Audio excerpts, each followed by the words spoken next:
अस्सलामु अलैकुम वरहमतुल्लाहि वबरकातुहू।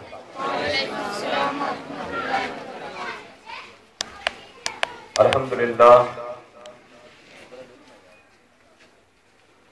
अल्हम्दुलिल्लाहि रब्बिल आलमीन वल आक़िबतु लिल मुत्तक़ीन वस्सलातु वस्सलामु अला सय्यिदिल अंबिया वल मुरसलीन अम्मा बाद अऊज़ु बिल्लाहि मिनश शैतानिर रजीम बिस्मिल्लाहिर रहमानिर रहीम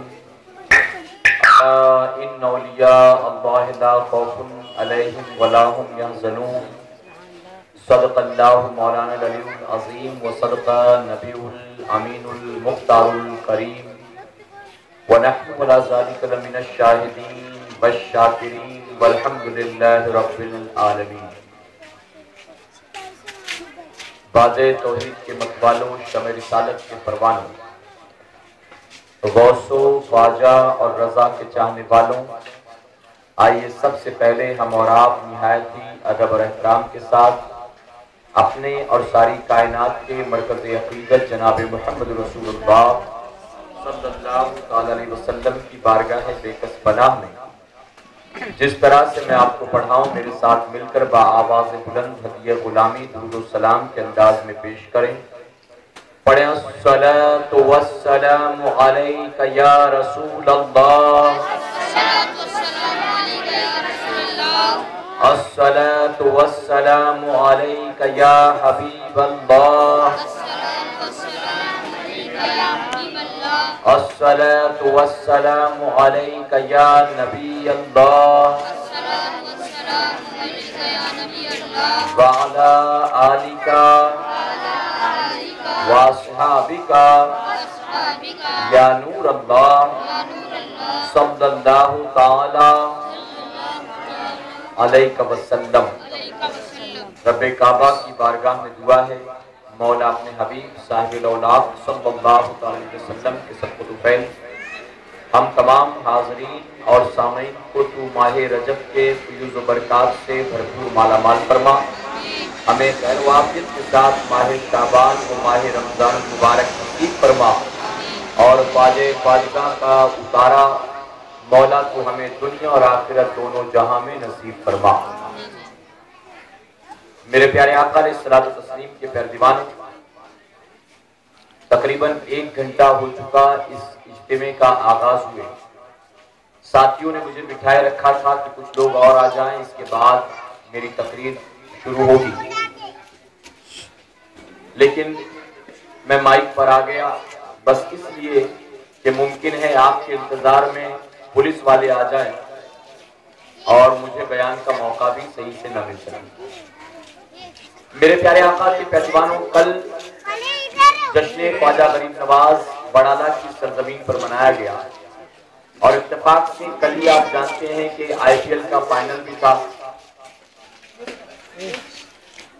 लेकिन इसके बावजूद अल्लाह रब्बुल इज्जत का बड़ा करम और बड़ा एहसान कि आईपीएल का फाइनल मैच हो रहा था और जहां मैं तकरीर कर रहा था वहां मजमा इससे 4 गुना ज्यादा मौजूद था। लेकिन यहाँ बड़ी हैरत हो रही है कि लोगों को घर से निकलने की तौफीक नहीं होती। मेरे प्यारे आका अलैहिस्सलातु तस्लीम के पैजवानों, आज हम और आप बातें बहुत बड़ी बड़ी करते हैं, लेकिन अगर देखा जाए तो अमल के मैदान में हम और आप कोसों दूर नजर आते हैं। साथियों ने 2-4 हजार कुर्सियों का इंतजाम नहीं किया, लेकिन इसके बावजूद भी कुर्सियां खाली नजर आ रही हैं। मैं गुजारिश करूंगा जो पीछे आकर बैठ गए हैं वो अगर उठकर आगे आ जाएं और आगे वाली कुर्सियों को पूरा कर लें तो उनके हक में भी बेहतर होगा, मेरे हक में भी बेहतर होगा। खाली कुर्सियों से मुखातिब करने से बेहतर मैं समझूंगा कि मैं आपकी आंखों में आंखें डालकर आपसे गुफ्तगू कर सकूं। और इसी के साथ दरमियान की कुर्सियां खाली न रखें। यकीनन इस महफिल में जिन्नात भी होंगे, फरिश्ते भी होंगे, लेकिन उनको हमारे और आपकी तरह कुर्सियों की जरूरत नहीं है। वो अपना इंतजाम खुद कर लेंगे। ये इंतजाम इंसानों के लिए किया गया है। अगर यहाँ वहां खड़े रहकर सुन रहे हैं तो भी उनसे गुजारिश है कि वो आकर बैठ जाएं। अगर खड़े रहकर भी सुनना था पहले से बता देते, कम से कम कुर्सी का पैसा तो बच जाता। सारे खड़े रहकर सुन लेते। अब आप आकर बैठेंगे तो जिन्होंने माल खर्च किया है, कुर्सियां मंगाई हैं, आप बैठेंगे, अल्लाह उनको भी सवाब अता फरमा देगा। तो क्यों अपनी जान पर जुल्म करते हैं और अपने भाइयों को सवाब से महरूम करते हैं। इत्मीनान से आकर बैठ जाएं। कुछ देर के लिए हाजिर आया हूं, इंशाअल्लाह चंद अहम बातें अकाइद के हवाले से, इस्लाह के हवाले से, अमल के हवाले से और ख्वाजगा के हवाले से आपके सामने गोशगुजार करूंगा, इस नियत के साथ कि मेरी जबान से निकलने वाले एक एक जुमले पर अल्लाह सबसे पहले मुझे और उसके बाद आप सबको अमल करने की तौफीक अता फरमाए। ख्वाजा हिंद वो दरबार है आला तेरा, ख्वाजा हिंद वो दरबार है आला तेरा, कभी महरूम नहीं मांगने वाला तेरा। और है तेरी जात अजब बहरे हकीकत प्यारी, है तेरी जात अजब बहरे हकीकत प्यारी, किसी तैराक ने पाया ना किनारा तेरा। और गरीब जाए तो जाए कहां गरीब नवाज, गरीब जाए तो जाए कहां गरीब नवाज, वही तो जाएंगे होंगे जहां गरीब नवाज। और तुम्हारे दर की करामत के बारहा देखी, तुम्हारे दर की करामत के बारहा देखी, गरीब आए हैं और बन गए गरीब नवाज। और तुम्हारी जात से मेरा अजीम ताल्लुक है, तुम्हारी जात से मेरा अजीम ताल्लुक है कि मैं गरीब बड़ा तुम बड़े गरीब नवाज। मेरे प्यारे आका के पैरवानों, आप सबको ख्वाजा ख्वाजगा की छठी शरीफ बहुत बहुत मुबारक हो। अल्लाह हमें आपको सबको ख्वाजा गरीब नवाज का साथ, उनका कुर्ब दुनिया में भी नसीब फरमाए और मैदान मैशर में भी अल्लाह हमें नसीब फरमाए। इस वक्त हमारे और आपके सामने से इस्लामी साल का 7वां महीना गुजर रहा है, जिसे माह रजबुल मुरज्जब कहते हैं। मैं बेहतर समझता हूँ, जरूरी समझता हूँ कि ख्वाजा ख्वाजगा का जहां जिक्र हो वहां इस महीने की फजीलत भी आपके सामने जरूर बयान की जाए। मेरे प्यारे आका के पैरवानों, आप इस महीने की अजमत का अंदाजा इस तरह से लगा सकते हैं कि अल्लाह के महबूब जनाब मोहम्मद रसूलुल्लाह सल्लल्लाहु अलैहि वसल्लम ने इस माह मुबारक के हवाले से स्पेशली फरमा दिया कि रजब यह अल्लाह का महीना है, रजब अल्लाह का महीना। क्या जितने महीने हैं बाकी सारे अल्लाह के नहीं है? क्या सारे दिन अल्लाह के नहीं, लम्हात और घड़ियां अल्लाह की नहीं? तो मानना पड़ेगा कि सब का सब अल्लाह का। लेकिन अगर स्पेशली किसी को कह दिया जाए कि ये अल्लाह का है, तो सिर्फ और सिर्फ मकसद ये कि ये महीना अल्लाह के नजदीक बहुत बुजुर्गी और बहुत कमाल वाला है, बहुत बुजुर्गी और बहुत कमाल वाला। फरमाया गया साल में 12 महीने, और उन 12 महीनों में अल्लाह रब्बुल इज्जत ने 4 महीनों को हुर्मत वाला करार दे दिया। 4 महीनों, वो 4 महीने कौन से?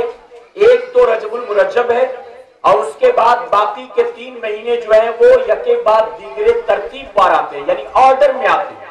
वो 3 महीने कौन से? फरमाया गया माह ज़िलक़ादा, ज़िलहिज्जा और माह मुहर्रमुल हराम।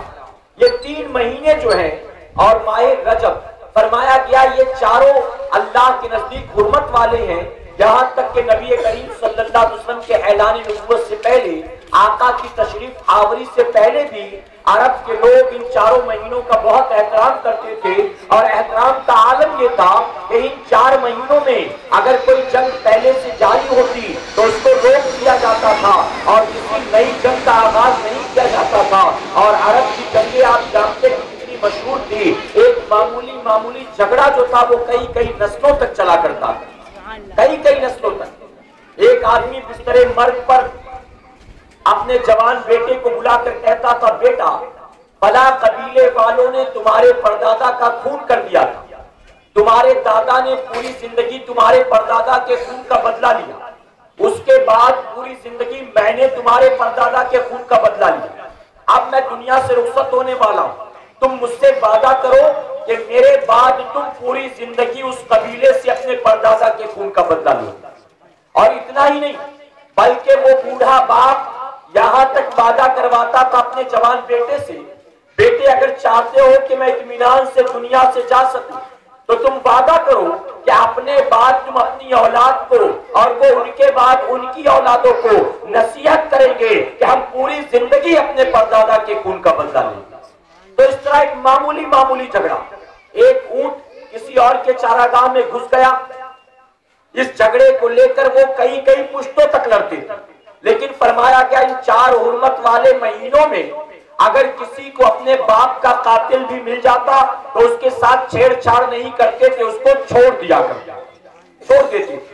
मेरे प्यारे आका के पैरबानों, तो ये तो उस वक्त की बात है जिसे जमाने जाहिलियत कहा जाता है। मेरे आका की तशरीफ आवरी के बाद अल्लाह ने इन महीनों को हुर्मत वाला करार दे दिया। अब इनका अदब अरब के कुफ्फार जितना करते थे उसके मुकाबले हमें और आपको ज्यादा करना है क्या इंशाअल्लाह। अच्छा, आप मेरा साथ नहीं दे रहे मेरे भाई, अगर कहीं कोई बात समझ में आ रही है तो जरा साथ देते रहे और दरमियान में अल्लाह तौफीक दे तो एक आध बार सुभान अल्लाह भी बोल लिया करें, ताकि मुझे लगे कि मैं ऐसी जगह बोल रहा हूं जहां अक्ल और शऊर रखने वाले लोग मौजूद हैं। तो थोड़ा सा साथ देकर इंशाअल्लाह। मेरे प्यारे आका के पैरवानों, उसकी वजह यह कि ये इज्तिमा आज आपके लिए नया होगा, आज आप पहली बार बैठ रहे होंगे, लेकिन मेरा मामला ऐसा नहीं है। मैं तो रोजाना तकरीर करता हूँ, रोजाना। आप साथ देंगे, कुछ बातें बताऊंगा, नहीं देंगे तो 10 मिनट में मामला लपेट कर सलातो सलाम पढ़ लूंगा। क्या मुझे पसंद नहीं कि मैं भी जल्दी घर जाके खाना खा के सो जाऊं? क्या मुझे पसंद नहीं? मैं क्यों अपना टाइम और अपनी एनर्जी आपके पीछे वेस्ट करूं? अगर आप साथ देंगे, मेरे प्यारे आका के पैरवानों, फक्र नहीं करता, बस तहदीस नेमत के तौर पर बताऊं, रोजाना तकरीर करता हूं। आज यहाँ आपके सामने हूं, कल इंशाअल्लाह बांद्रा वेस्ट में रहूंगा, परसों कुर्ला में रहूंगा। इसके अलावा कल जो गुजरा वहां बड़ाला में था, उसके पहले का दिन जो गुजरा तो आंध्र प्रदेश में था, उसके पहले का दिन जो गुजरा तो कर्नाटक में था। तो मुसलसल हर रात यही सिलसिला जारी होता है। आप थोड़ी देर साथ दें, इंशाअल्लाह अकाइद के हवाले से भी गुफ्तगू होगी और अमाल की इस्लाह भी होगी इंशाअल्लाह। साथ देंगे जो सुनना चाहते क्या? सुभान अल्लाह। मेरे प्यारे आका के पैरवानों, तो मैं अर्ज कर रहा था कि हमें और आपको इस माह मुबारक का अरब के कुफ्फार और मुशरिकीन के मुकाबले ज्यादा एहतराम करना चाहिए क्या इंशाअल्लाह। एक रिवायत हज़रत ईसा अलैहिस्सलाम के दौर की मिलती है। फरमाया क्या, एक शख्स एक लड़की से एक तरफा मोहब्बत करने लगा, यहां तक कि वो मौके की तलाश में था कि कभी तन्हाई में मौका मिले तो इससे अपनी मोहब्बत का इजहार करो। मौका हाथ लगा, उसने उस लड़की से मोहब्बतों का इजहार किया, उसने भी कबूल कर लिया। नतीजा ये हुआ कि वो तन्हाई में मिले और अनकरीब था कि वो गुनाह में मुब्तला हो जाते। अचानक नौजवान के कानों में शोर सुनाई दिया, वो घबरा गया, कहीं लोगों को पता तो नहीं चल गया कि मैं इसके साथ इस कमरे में मौजूद हूँ। उसने लड़की से कहा, जरा बाहर देखो तो सही, शोर कैसा? लड़की ने बाहर झांक कर देखा, कहा घबराने की जरूरत नहीं है, दरअसल लोग चांद देखने के लिए निकले हैं, नए महीने का चांद हो गया, उसी चांद को देखने लोग निकले हैं और यही वजह है कि शोरगुल अचानक मच गया। अब उसे मजीद हैरत हो गई। उसने कहा, ऐसा कौन सा महीना आ गया कि जिसका चांद देखने के लिए लोग निकल पड़े? लड़की ने जवाब दिया, माह रजब का चांद हो गया, बस माह रजब का चांद देखने के लिए लोग निकले हैं। अब नौजवान ने जैसे सुना कि माह रजब का चांद हो गया, उसने बुराई का इरादा तर्क कर दिया, उस लड़की से जुदा हुआ, अब कमरे से बाहर निकल गया। फरमाया गया, वहां ये लड़की से जुदा होकर घर से बाहर निकला और वहां अल्लाह ने ईसा अलैहिस्सलाम पर वही नाजिल की, ऐ ईसा, फला बंदे से जाओ, जाकर उससे मुलाकात कर, जा उसके जाकर चेहरे की जियारत कर। ईसा अलैहिस्सलाम उसके पास आए और आकर फरमाया, तूने भला कौन सी ऐसी नेकी कर ली कि मौला ने मुझको तेरे पास आने का हुक्म दे दिया? उसने कहा, मैंने कोई कमाल नहीं किया, बस मैंने माह रजब जब हो गया तो उसके मैंने चांद का एहतराम किया।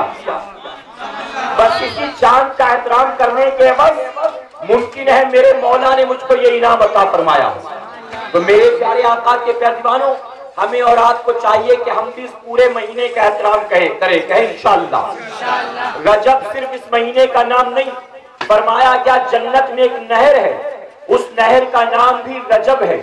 उस नहर का पानी शहद से ज्यादा मीठा है, बर्फ से ज्यादा ठंडा है, दूध से ज्यादा सफेद है। और जानते उस जन्नत की रजब नामी नहर का पानी कौन पिएगा? फरमाया गया वही जन्नती पिएगा जो माह रजब का दुनिया में एहतराम करता होगा।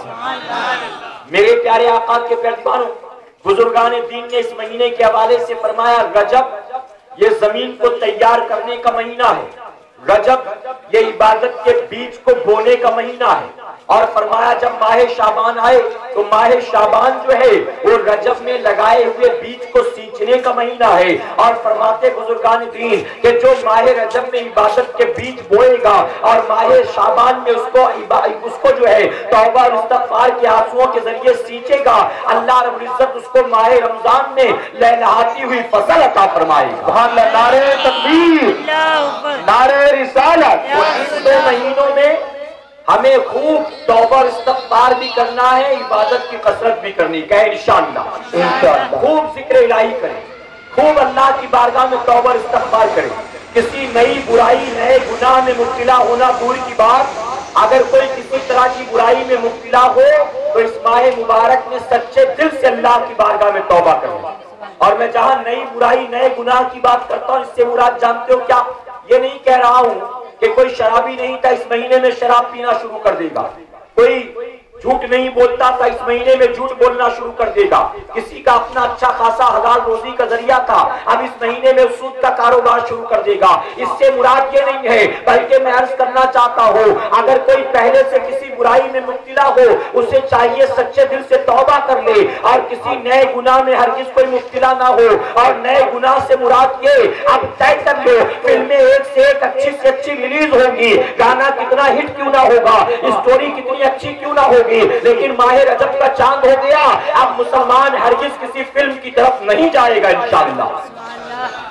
बचोगे इंशाअल्लाह।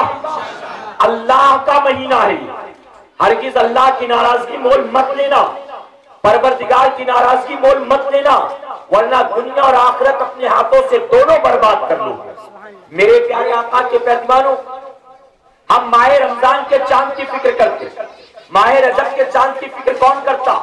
सुनो, फरमाया गया सहाबा इकराम का मामला ये था कि माह रजब का चांद हो जाता तो माह रजब का चांद देखते ही सहाबा इकराम माह रमजान की तैयारियां शुरू कर देते थे। उनका हालत ये होता कि माह रजब का चांद देखते ही कारोबार समेट देते थे, हिसाब किताब करना शुरू कर देते थे, ज़कात जो निकलती उसको अलग कर लेते थे। यहाँ तक फरमाया गया किसी पर कर्ज बाकी होता, अगर वो देने के लायक होता तो उससे मांगते थे, और अगर देने की हैसियत ना होती तो उसे माफ कर देते थे। कसरत के साथ तौबा इस्तगफार करते थे, नफिल नमाजें पढ़ते थे, नफिल रोजे रखते थे, कुरान शरीफ की तिलावत करते थे, गुलामों को आजाद करते थे, कैदियों को रिहा करते थे। और फरमाया गया माह रमजान आने से पहले पहले वो ज़कात का माल ले जाकर गरीबों को दे दिया करते।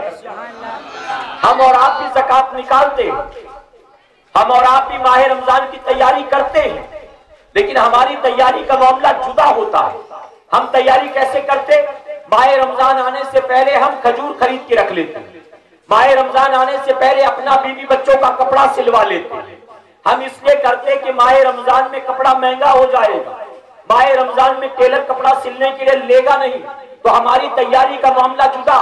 ज़कात हम भी देते, लेकिन ज़कात अब कब देते जानते हो? जब माह रमजान का आखिरी अशरा आ जाता है तब बैठते हिसाब करने के लिए, तब बीवी से पूछते तेरे पास कितना जेवर है, बेटी के लिए कितना बना कर रखा है, मेरे पास कितना बैंक बैलेंस है। और उसके बाद मौलाना साहब के पास आकर कहते हजरत सब मिला जुला कर हमारे पास 2.5 लाख रुपया है, आप बताएं ज़कात कितनी होगी। अब मौलाना साहब ने कैलकुलेट करके बताया इतनी ज़कात आपकी निकलेगी। अब जब मौलाना ने बताया कि आपकी ज़कात तकरीबन जो है 6,500-7 हजार रुपए निकलेगी, आज तक कभी इतना अल्लाह की राह में सदका किया नहीं, इतना निकाला नहीं, अब जैसे सुनता 6,500-7 हजार देना पड़ेगा, इसकी जान पर बनाती है। अब फौरन जो है और दिमाग दौड़ाता है और हजरत से कहता हजरत मैं ये तो भूल ही गया, 2.5 लाख का टोटल माल और जेवर सब तो है हमारे पास, लेकिन मार्केट में 1 लाख रुपया हमारा बाकी है, हमारा कर्जा भी इतना है, हमको देना भी इतना है। ऐसी सूरत में बताता 2.5 लाख है तो सही,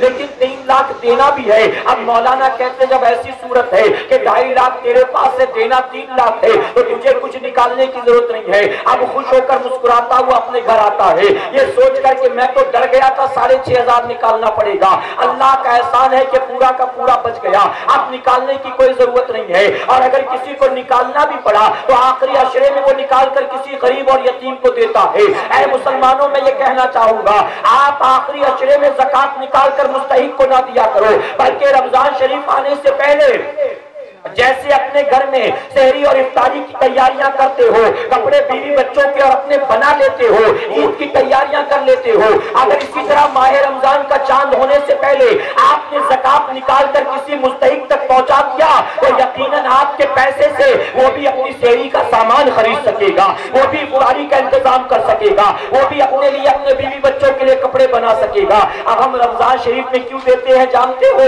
हमारा आपका मामला थोड़ा लालची होने का है। हम चूंकि लालची हो गए हैं, हम सोचते पहले दे देंगे, अल्लाह एक के बदले एक ही नेकी अता फरमाएगा। रमजान शरीफ में देंगे, अल्लाह 70 गुना सवाब देगा। 1 रुपया अभी दूंगा तो 1 ही मिलने वाला है, रमजान शरीफ में दूंगा अल्लाह 70 देगा इसके बदले। इसलिए इंतजार करते रमजान शरीफ आ जाए तो दूंगा। ऐ मुसलमानों, मेरे मौला के खजाने में कोई कमी नहीं है।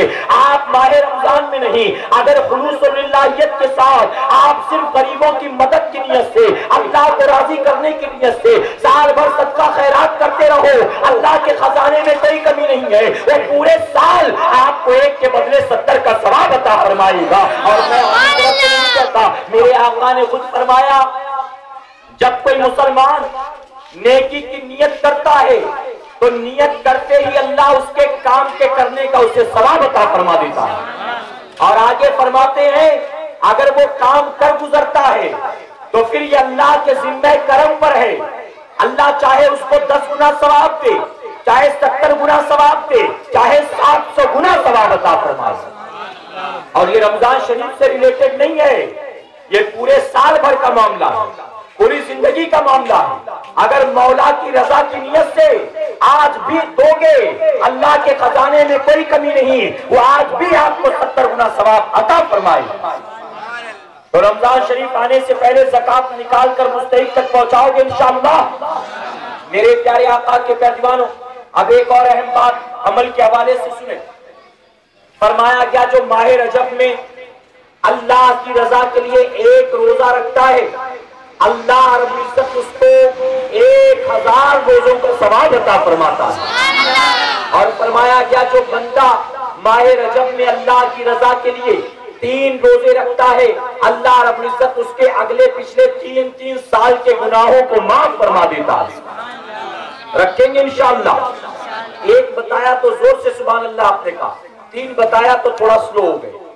1 पर सुभान अल्लाह जोर से कहा तो 3 बता दिए, 3 पर कह देंगे तो पता नहीं 5 बताएंगे। तो इसलिए बेहतर है, खतरा है डरो, खतरा है बोलो ही मत। मैं आपको 10 रोजों की फजीलत गिनाता हूँ, सुनेंगे आप इंशाअल्लाह। और मैं गारंटी से कहता हूँ 10 आप रखेंगे भी। मिंबरे रसूल पर मौजूद हूँ, गारंटी से कहता हूँ 10 आप में से कोई नहीं रखेगा। लेकिन फजीलत बता देता हूँ, 10 ना सही, अगर मेरी बात सुनकर किसी ने 2 भी रख लिया, यकीनन अल्लाह उसको भी सवाब देगा और मुझको भी सवाब अता फरमाएगा। फरमाया गया, जो माह रजब में 1 रोजा रखेगा, अल्लाह की खुशनूदी उसके लिए वाजिब हो जाएगी और अल्लाह उसको जन्नतुल फिरदौस में जगह अता फरमाएगा। फरमाया गया, जो माह रजब में 2 रोजे रखेगा, अल्लाह उसको दुगना सवाब अता फरमाएगा। जो माह रजब में 3 रोजे रखेगा, अल्लाह उसके और जहन्नम के दरमियान एक ऐसी खाई खोद देगा जिसका सफर 1 साल का होगा, जिसका सफर, जिसकी मुसाफत 1 साल की होगी, इतनी लंबी चौड़ी खाई। और फरमाया क्या, जो इस महीने में 4 रोजे रखेगा, अल्लाह उसको कब्र के अजाब से महफूज फरमाएगा। और मोहब्बत से कहे, रखे ना रखे आप पर, लेकिन कम से कम मेरा साथ तो दे, है सुभान अल्लाह। जो इस महीने में 5 रोजे रखेगा, फरमाया गया अल्लाह उसको फितने दज्जाल से महफूज फरमाएगा। जो इस महीने में 6 रोजे रखेगा, अल्लाह उसको कब्र से इस हाल में उठाएगा कि उसका चेहरा चौदहवीं के चांद की तरह चमक रहा होगा। जो इस महीने में 7 रोजे रखेगा, अल्लाह उसकी खातिर जहन्नम के 7 दरवाजे बंद कर देगा। जो इस महीने में 8 रोजे रखेगा, अल्लाह उसकी खातिर जन्नत के 8 दरवाजे खोल देगा। जो इस महीने में 9 रोजे रखेगा, 9 रोजे जो इस महीने में रखेगा, फरमाया गया कि वो जब कब्र से उठेगा तो उसका चेहरा जन्नत की तरफ होगा और उसकी जबान पर कलमे ला इलाहा इल्लल्लाह मौजूद होगा। और जो इस महीने में 10 रोजे रखेगा, जो इस मुबारक महीने में 10 रोजे रखेगा, फरमाया जब उसके पुलसिरात पार करने की बारी आएगी, हर मील पर अल्लाह उसको एक आरामदेह बिस्तर अता फरमाएगा। हर मील पर एक आरामदेह बिस्तर होगा। और जानते मैं 11 की 12 की 20 तक की फजीलत बता सकता हूँ।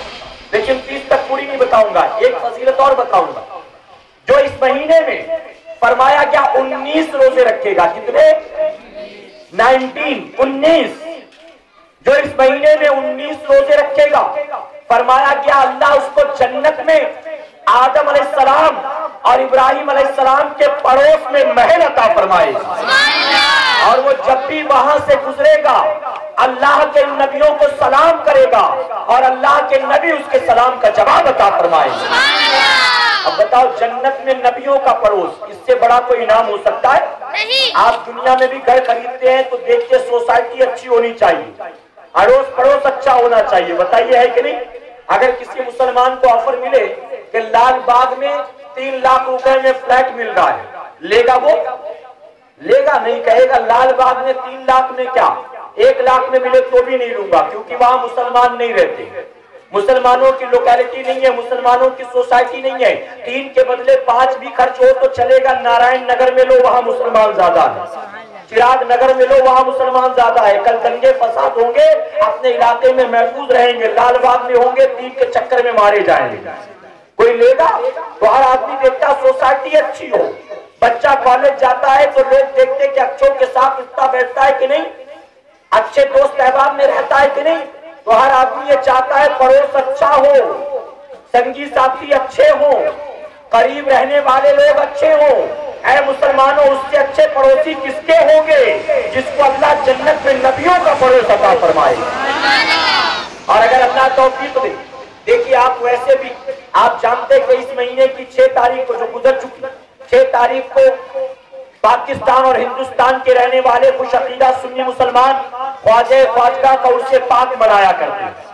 इसी महीने की 21 तारीख को आप जानते इमाम जाफर सादिक के नाम नियाज की जाती, जिसे साउथ वाले कुंडे की नियाज कहते हैं।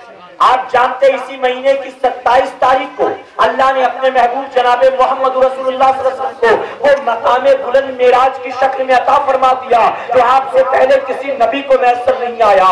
हम और आप शबे मेराज मनाते हैं और 26-27 का रोजा भी रखते हैं और बहुत से लोग 27-28 का रोजा रखते हैं। ऐ मुसलमानों, इसका फायदा ये होगा, अगर आपने 26-27 या 27-28 का रोजा रखा तो 2 रोजा हो जाएगा। अल्लाह 2 रोजों का सवाब भी अता फरमाएगा और रमजान शरीफ आने से पहले रोजा रखने की आदत भी शुरू हो जाएगी, रोजा रखने की आदत भी पड़ जाएगी।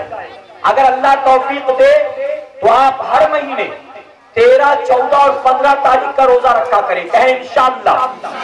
हर महीने की 13, 14 और 15 का रोजा रखना अंग्रेजी के एतबार से नहीं, इस्लामी एतबार से। हर महीने की 13, 14 और 15 का रोजा रखना मेरे आका सल्लल्लाहु अलैहि वसल्लम की सुन्नत मुबारका है।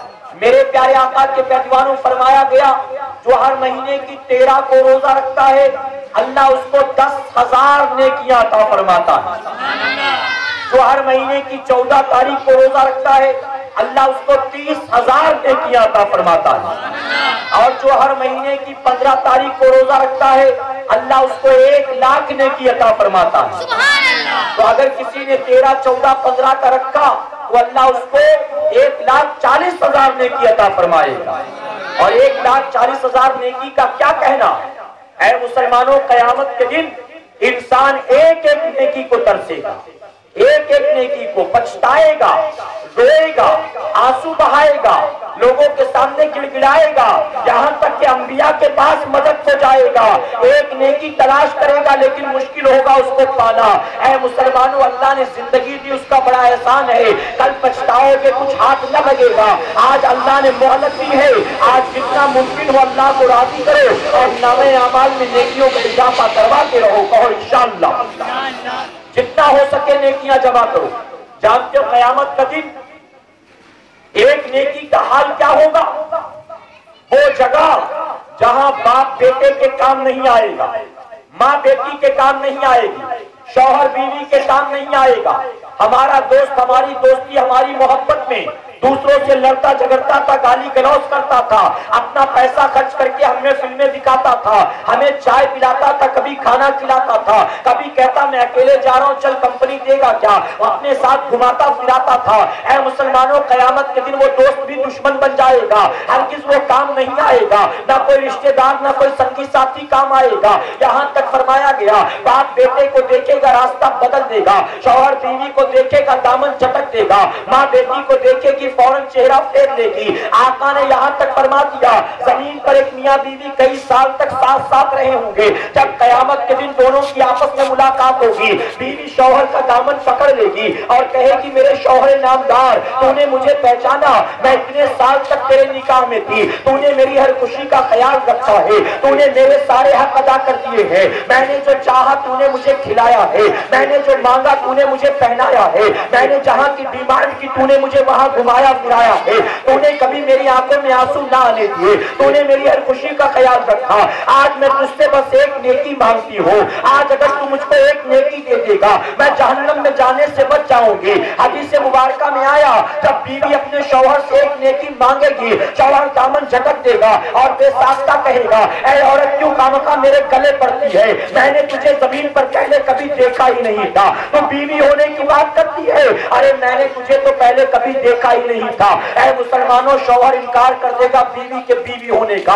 आप जरा सोचो, वो जमीन है, एक बंदे को अल्लाह की बारगाह में पेश किया गया, हिसाब किताब के लिए लाया गया, उसके नामे अमाल में एक नेकी कम थी। रब ने फरमाया बंदे जाओ, मैं तुझे इजाजत देता हूँ, मैं तुझे मोहलत देता हूँ, एक नेकी तेरे नामे अमाल में कम है, अगर तू तलाश करके ले आएगा, एक नेकी तुझको कोई आज दे देगा, मैं वादा करता हूं मैं तुझे जन्नत में दाखिल कर दूंगा। वो बंदा निकला एक नेकी ढूंढने के लिए। ऐ मुसलमानों, बाप के पास गया, बाप ने इनकार कर दिया, माँ के पास गया, माँ ने चेहरा फेर लिया, दोस्त अहबाब ने भी पहचानने से इनकार कर दिया। यहाँ तक के दिन भर भटकता रहा, भटकते भटकते इत्तेफाक से अपनी ही तरह एक आदमी और इसको मैदान कयामत में भटकता हुआ नजर आया। जिसके पास गया सारे भागे थे, इसके पास गया तो ये भागता नहीं है। इसने उसके सामने अपना सवाल पेश कर दिया, ऐ अल्लाह के बंदे, अल्लाह ने मुझको मोहलत दी है, मेरे नामे अमाल में एक नेकी कम पड़ रही है, मैं नेकी ढूंढने निकला हूँ, अगर तू आज मुझको एक नेकी दे देगा मैं जहन्नम में जाने से बच जाऊंगा। इसने अपना सवाल जब उसके सामने पेश किया, जानते हो बंदा मुस्कुरा कर क्या कहता है? वो कहता है तेरा मेरा हाल एक जैसा है, अल्लाह ने तुझको भी नेकी ढूंढने की मोहलत दी है, अल्लाह ने मुझको भी नेकी ढूंढने की मोहलत दी है, तू भी भटक रहा है, मैं भी भटक रहा हूँ, तेरे अपने कोई काम ना आए, मेरे अपने भी कोई काम ना आए, सबने पहचानने से तुझे भी इनकार कर दिया, सबने पहचानने से मुझे भी इनकार कर दिया, हम दोनों मामले में एक जैसे हैं, लेकिन एक तेरे और मेरे दरमियान फर्क मौजूद है। बंदे ने कहा कौन सा फर्क है? आप जानते वो शख्स क्या जवाब देता है? जवाब देता, सुन, तेरे नामे अमाल में एक नेकी कम पड़ रही है और मेरे नामे अमाल में सिर्फ एक ही नेकी। तुझे एक नेकी जब देने को कोई तैयार नहीं, मुझे तो जन्नत में जाने के लिए ढेर सारी नेकियां दरकार। मैं समझ गया मैं जन्नत में ना जा सकूंगा, मुझे कोई नेकी ना देगा, मुझे तो अब जहन्नम ही में जाना होगा।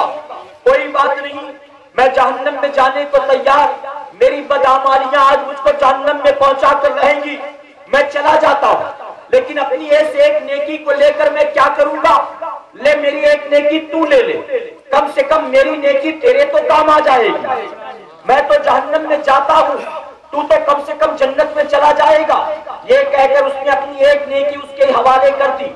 जैसे नेकी हाथ लगी, भागता हुआ आया, मीजान पर आकर उसने नेकी के पल्ले में उस एक नेकी को रख दिया। जैसे नेकी का रखना था वो तराजू भारी हो गया। रब तबारक तआला फरमाता है, ऐ बंदे बता तुझको कयामत के दिन आज मैदान महशर में नेकी किसने दे दी? यहाँ कोई किसी के काम नहीं आता, भला कौन है जो तेरे काम आ गया? हालांकि मेरा परवरदिगार सब पहले से जानता है। रब तबारक तआला फरमाता, कहाँ से नेकी मिल गई? इसने सारा मामला बयान किया। ऐ अल्लाह, तेरा वो बंदा जो खुद नेकियों की तलाश में भटक रहा था, बस उसी ने मुझ पर रहम किया और मुझको जहन्नम से बचाने के लिए अपनी एक नेकी दे दी। रब तबारक तआला की रहमत जोश में आई। रब फरमाता है वो मेरा बंदा होकर तुझ पर रहम करे और मैं रहमान होकर तुझ पर रहम ना करूं। क्या आप सुन ले मेरे बंदे, मैंने तेरी भी मग़फ़िरत फरमा दी और जिसने तुझको एक नेकी दी थी मैंने उसकी भी मग़फ़िरत फरमा दी। नारे तकबीर, नारे रिसालत, सुभान अल्लाह। ऐ मुसलमानों, क़यामत के दिन एक एक नेकी की अहमियत का अंदाजा लग जाएगा। आज जो भागते हो नेकियां छोड़कर, उस वक्त पछताओगे, काश कर लिया होता, काश कर लिया होता, काश कर लिया होता। ऐ मुसलमानों, फिर जिंदगी मोहलत न देगी। आज जिंदा हो, जब कभी मौका मिला करे नेकियां बटोरा करो, कहो इंशाअल्लाह। नेकी छोटी से छोटी बधाई नजर आए, छोटी से छोटी। आप रास्ता पार कर रहे थे, आपने देखा एक बूढ़ा आदमी भी इंतजार में था कि गाड़ियां रुक जाए तो मैं भी पार कर ले जाऊं। कई जवान निकल गए, लेकिन वो इंतजार ही में था कि जब पूरी तरह गाड़ियां रुक जाएंगी तो मैं क्रॉस करूंगा। उसकी वजह कि मैं इन जवानों की तरफ दौड़ के नहीं जा सकता, मैं आहिस्ता आहिस्ता पार करूंगा। आपकी नजर पड़ गई, आपको उस पर रहम आ गया, आपने उसको पकड़ा और उसको रास्ता पार करा दिया, बस ये सोच करके कहीं किसी दिन इसी तरह से मेरा बूढ़ा बाप भी खड़ा होगा रास्ता पार करने के लिए। आज मैं इस बूढ़े की मदद करूंगा, कहीं और कोई नौजवान मेरे बूढ़े बाप की मदद कर देगा। और अगर मेरे बूढ़े बाप की मदद ना किया, कल मैं भी बूढ़ा होने वाला हो सकता है मेरे हाथ पैर की ताकत खत्म हो जाए और मुझे भी किसी की मदद की जरूरत पड़े। आज मैं मोहताज हूं, कोई मेरी मदद नहीं करता, कल अल्लाह न करे कि मैं भी इसी तरह मजबूर खड़ा रहूं, कोई मेरी मदद ना करे। ऐ मुसलमानों, छोटी छोटी नेकियां अगर करने का मौका मिले कर लिया करो, यकीनन अल्लाह रब्बुल इज्जत इन नेकियों को रायगा नहीं जाने देगा। और पूरी जिम्मेदारी के साथ कहूंगा, ऐ मुसलमानों, कयामत के दिन कौन सी नेकी काम आएगी हम और आप नहीं जानते, अगर जानता है तो सिर्फ मेरा परवरदिगार जानता। क्या आपने नहीं सुना बुखारी शरीफ की हदीस मुबारका, एक औरत रक्कासा थी, नाचने वाली थी, पूरी जिंदगी नाच गाकर उसने अपना पेट पाला था। आका फरमाते एक मर्तबा रास्ते से जा रही थी, उसे प्यास से तरसता तड़पता एक कुत्ता नजर आया। उस कुत्ते पर रक्कासा को रहम आ गया, उसने अपना दुपट्टा कुएं के अंदर डाला।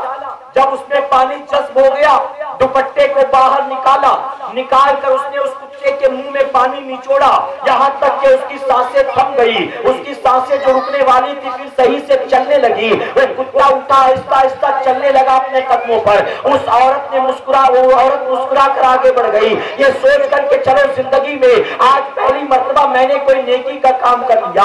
मैंने आज से पहले भी दुपट्टा कई बार उतारा था, लेकिन जब भी उतारा था नामे अमाल में अल्लाह को नाराज किया था, नामे अमाल में गुनाह लिखवाया था। आज मैंने बदन से दुपट्टा हटाया है तो किसी रईस को खुश करने के लिए नहीं उतारा है, बल्कि एक कुत्ते की जान बचाने के लिए मैंने उतारा है। वो खुश होकर चली गई गुनाह के अड्डे पर। आका फरमाते जब उसका इंतकाल हुआ, हिसाब किताब के लिए पेश किया गया, मेरा मौला फरमाता है, ऐ औरत तू उस मामूली से कुत्ते पर, उस कुत्ते पर तू रहम करे और मैं रहमान होकर तुझ पर रहम ना करूं। तूने उस कुत्ते पर रहम किया जब मैंने तुझ पर रहम किया, ऐ फरिश्तों इसको जन्नत में दाखिल कर दो। तो कौन सी नेकी कयामत के दिन काम आएगी हम और आप नहीं जानते। जब मौका मिले कमा लिया करो, जब मौका मिले जमा कर लिया करो, कहो इंशाअल्लाह। भागा मत करो, आया करो ऐसी महफिलों में, अल्लाह रब्बुल इज्जत अमल की तौफीक अता फरमाए। तो 13, 14 और 15 का रोजा रखेंगे इंशाअल्लाह। मेरे प्यारे आका के पहलवानों, गैर मुस्लिमों के साथ उठते बैठते होंगे, आपने देखा होगा उनमें से कई ऐसे होंगे कहते नहीं आज मंगलवार मेरा उपवास है, हर मंगलवार को वो उपवास रखता है। कोई कहता आज गुरुवार है मेरा उपवास है, आज फला देवी का दिन, आज फला देवता का दिन है, आज शनिवार में नॉनवेज नहीं खाऊंगा। इस तरह से उन्होंने पूरे महीने में दिन मुकर्रर कर रखे हैं। ऐ मुसलमानों, अपनी देवी देवताओं को खुश करने के लिए जब इस तरह से वो अमल कर सकते हैं, यकीनन हम अपने मौला को राजी करने के लिए क्या हर महीने 3 दिन का रोजा नहीं रख सकते हैं? रखेंगे इंशाअल्लाह। सिर्फ माह रमजान का इंतजार मत किया करो रोजे के लिए, अल्लाह तौफीक दे हर महीने 13, 14 और 15 का रोजा रखो। यकीनन कयामत के दिन कोई और नेकी काम ना आई, अल्लाह रब्बुल इज्जत इसके एवज हमें जरूर जन्नत अता फरमाए। मेरे प्यारे आका के प्यारदीवानों, ये तो हो गई माह रजब की फजीलत। अब अगर इजाजत हो तो ख्वाजा ख्वाजगा की बारगाह में खिराज अकीदत पेश कर दी। इजाजत है? आप थके तो नहीं? जो थक गए वो अगर चले जाएं तो मैं हरगिज़ बुरा नहीं मानूंगा, और जो अगर थके नहीं है सुनना चाहते हैं तो जरा मोहब्बत से कहें सुभान अल्लाह। मेरे प्यारे आका के प्यारे दीवानों, अल्लाह रब्बुल इज्जत का बड़ा करम, बड़ा एहसान है।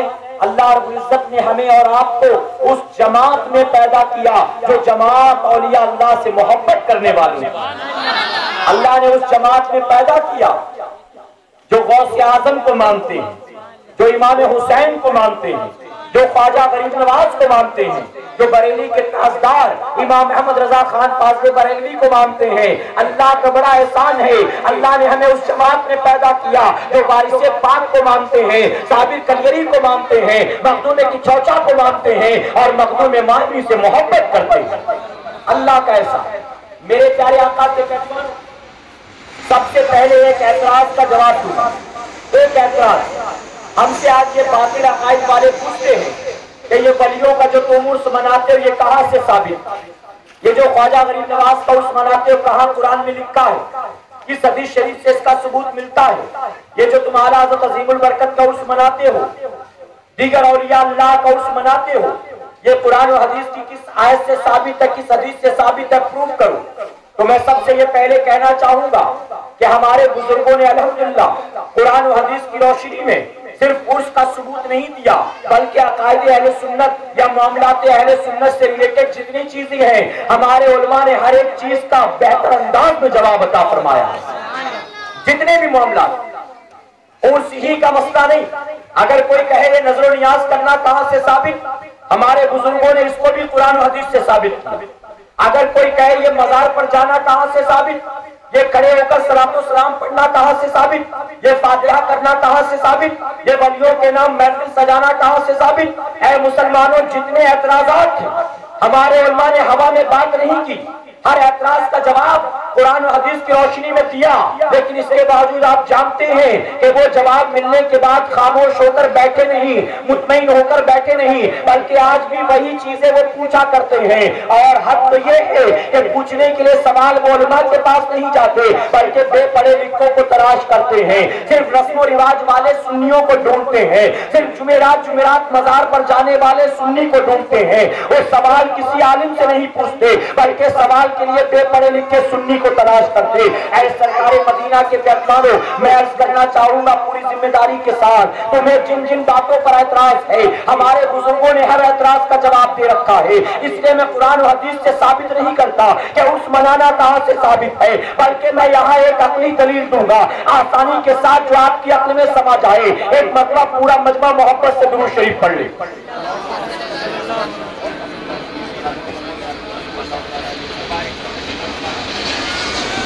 एक बार और दुरूद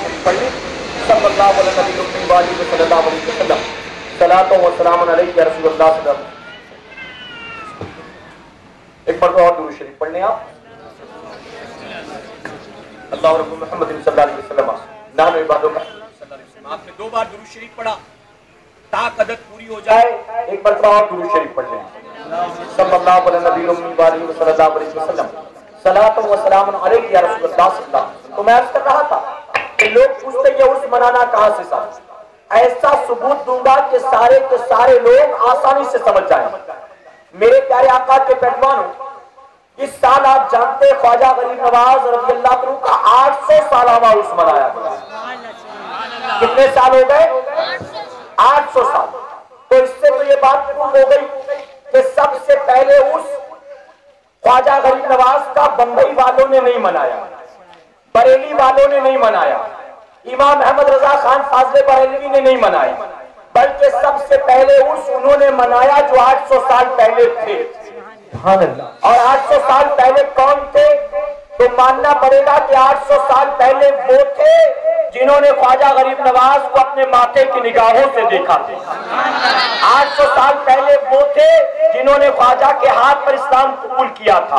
800 साल पहले वो थे जिन्होंने ख्वाजा के पीछे कितनी नमाजें अदा की होगी। 800 साल पहले वो थे जो ख्वाजा की महफिल में बैठकर शरीयत और सुन्नत सीखा करते थे।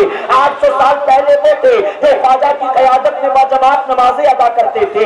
800 साल पहले वो थे जिन्होंने किसी और से दीन नहीं सीखा था, बल्कि खुद दीन लाने वाले ख्वाजा गरीब नवाज से दीन सीखा था। तो मुसलमानों, मानना पड़ेगा 800 साल पहले जिन्होंने जिन्होंने ख्वाजा से दीन सीखा था, सबसे पहले उर्स उन्होंने मनाया था। तो जब उनका उर्स मनाना जायज है तो आज के बरेलवियों का उर्स मनाना भी जायज है।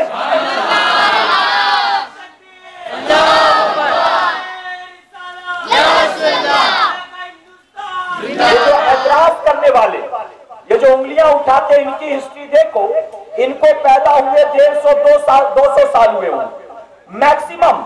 इब्ने तैमिया को देख लो, इस्माइल दहलवी को देख लो, अशरफ अली थानवी को देख लो, रशीद अहमद गंगोई को देख लो, या मेरे प्यारे आका के पैगमानो, ये जितने भी बाकी अकायद वाले हैं, इनके बाबाओं की जिंदगी देख लो, इनके अपने अकाबरीन की जिंदगी देख लो। 150-200 साल से ज्यादा इनको वक्त नहीं गुजरा तो मालूम हुआ कि 200 साल हुए हैं। नुक्ता चीनी करने वाले अभी पैदा हुए। ख्वाजा का उर्स तो 800 साल से मनाया जा रहा है। और 800 साल पहले, और वजाहत कर दूं, 800 साल पहले ख्वाजा का उर्स किसने मनाया था? बंबई के खुश अकीदा सुन्नी मुसलमान ने नहीं मनाया था।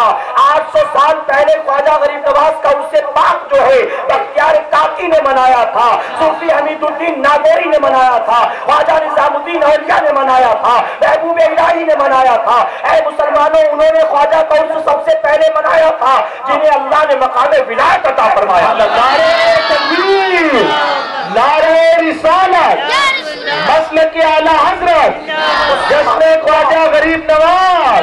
ये साबित हो गया कि बिलाशुबा ख्वाजा गरीब नवाज से जिन्होंने दीन सीखा था वो कोई काम ऐसा कर ही नहीं सकते जो कुरान और सुन्नत के खिलाफ हो। तो यहां से साबित हो गया उर्स मनाना जायज है। कहे अल्हम्दुलिल्लाह। अब मेरे प्यारे आका के पैगंबरों, ये भी मालूम हुआ 800 साल से सिलसिला चला आ रहा, किसी ने एतराज नहीं किया। अभी तू नया नया बहुत ज्यादा पढ़ा लिखा पैदा हो गया, तूने ज्यादा समझ लिया दीन को। बख्तियार काकी नहीं समझ पाए थे, महबूब इलाही नहीं समझ पाए थे, तूने ज्यादा सीख लिया। मेरे प्यारे आका के पैगंबरों, एक बात और बताऊं, अल्हम्दुलिल्लाह अहले सुन्नत वल जमात के लोग वलियों का उर्स मनाते, और उसके अलावा जो बाकी 72 फिरके हैं वो वलियों का उर्स नहीं मनाते। उनके न मनाने की और हमारे मनाने की वजह क्या है जानते हो? उनके न मनाने की वजह ये है कि उनको कोई वली आज तक मिला ही नहीं है, तो उन्हें क्या पता चले कि वली की अजमत क्या होती है। और हम क्यों मनाते जानते हो? उसकी वजह कि जितने औलिया अल्लाह जमीन पर गुजरे हैं, अल्लाह ने सारे वली अहले सुन्नत वल जमात ही में पैदा फरमाए। अहले सुन्नत वल जमात से हटकर किसी और जमात में आपको कोई वली मिल ही नहीं सकता। तो सारे यहाँ हुए, हमको मिले तो हमको पता ख्वाजा की अजमत क्या है, हमको मिले तो हमको पता गौस की शान क्या है। जिनको कोई मिला नहीं उनको क्या पता चले कि गौस और ख्वाजा की शान क्या है। मैं अक्सर मिसाल देता हूँ, मुमकिन है कि घाटकोपर वालों ने सुना हो, फिर बता दूं मौके के एतबार से। एक गरीब आदमी जो इंतजार में रहता है कि दुकान बंद हो जाए तो शटर के गिरते ही फुटपाथ पर सो जाऊं और सुबह दुकान खुलने से पहले उठकर बैठ जाऊं। बहुत से लोग बंबई में ऐसे रहते हैं। अब उस फुटपाथ पर सोने वाले गरीब से पूछो, या किसी ठेला खींचने वाले गरीब से पूछो, या 100-200 रुपए की नौकरी दिन में करने वाले किसी झुग्गी झोपड़ी में रहने वाले गरीब से पूछो कि 5 स्टार होटल ताजमहल में जो सबसे महंगा सूट है, सबसे महंगा कमरा है, जिसकी 24 घंटे की कीमत तकरीबन 80,000 रुपए है, क्या तुझे मालूम है उस 80,000 के कमरे का बिस्तर कितना आरामदेह है? क्या तुझे पता कि वहां कितनी मीठी नींद आती है? क्या तुझे पता कि वहां खड़े होकर क्या क्या नजारे नजर आते हैं? तो गरीब आदमी कहेगा, क्यों काहे को मेरी गरीबी का मजाक उड़ाते हो? मैं फुटपाथ पर सोने वाला, अरे एयर कंडीशन और पंखा तो दूर की बात, गर्मी बढ़ जाती है तो कपड़ा उतार कर रास्ते के किनारे सो जाता हूँ। गर्मी से मुकाबला करने का मेरे पास ये इलाज। मुझसे पूछते 5 स्टार होटल के रूम का मजा क्या, मुझ गरीब को क्या पता। ऐ मुस्तफा प्यारे की दीवानों, किसी गरीब से पूछो, चटनी रोटी खाकर, रूखा सूखा खाकर जो गुजारा करता, ऐसे गरीब से पूछो, क्या तूने किसी 5 स्टार होटल में कभी लंच किया है? अक्ल काम नहीं करती, इतनी डिशेज होती, ये खाऊं कि वो खाऊं समझ में नहीं आता। डिजर्ट इतने होते, सूप इतने होते, वेज डिशेज इतनी होती, नॉन वेज डिशेज इतनी होती कि अक्ल काम नहीं करती, ये खा लूं कि वो खा लूं। गरीब आदमी कहेगा, क्यों मेरी गरीबी का मजाक उड़ाते, मुझे क्या पता। 5 स्टार होटल का लंच और डिनर अमीर को पता, मुझे क्या पता।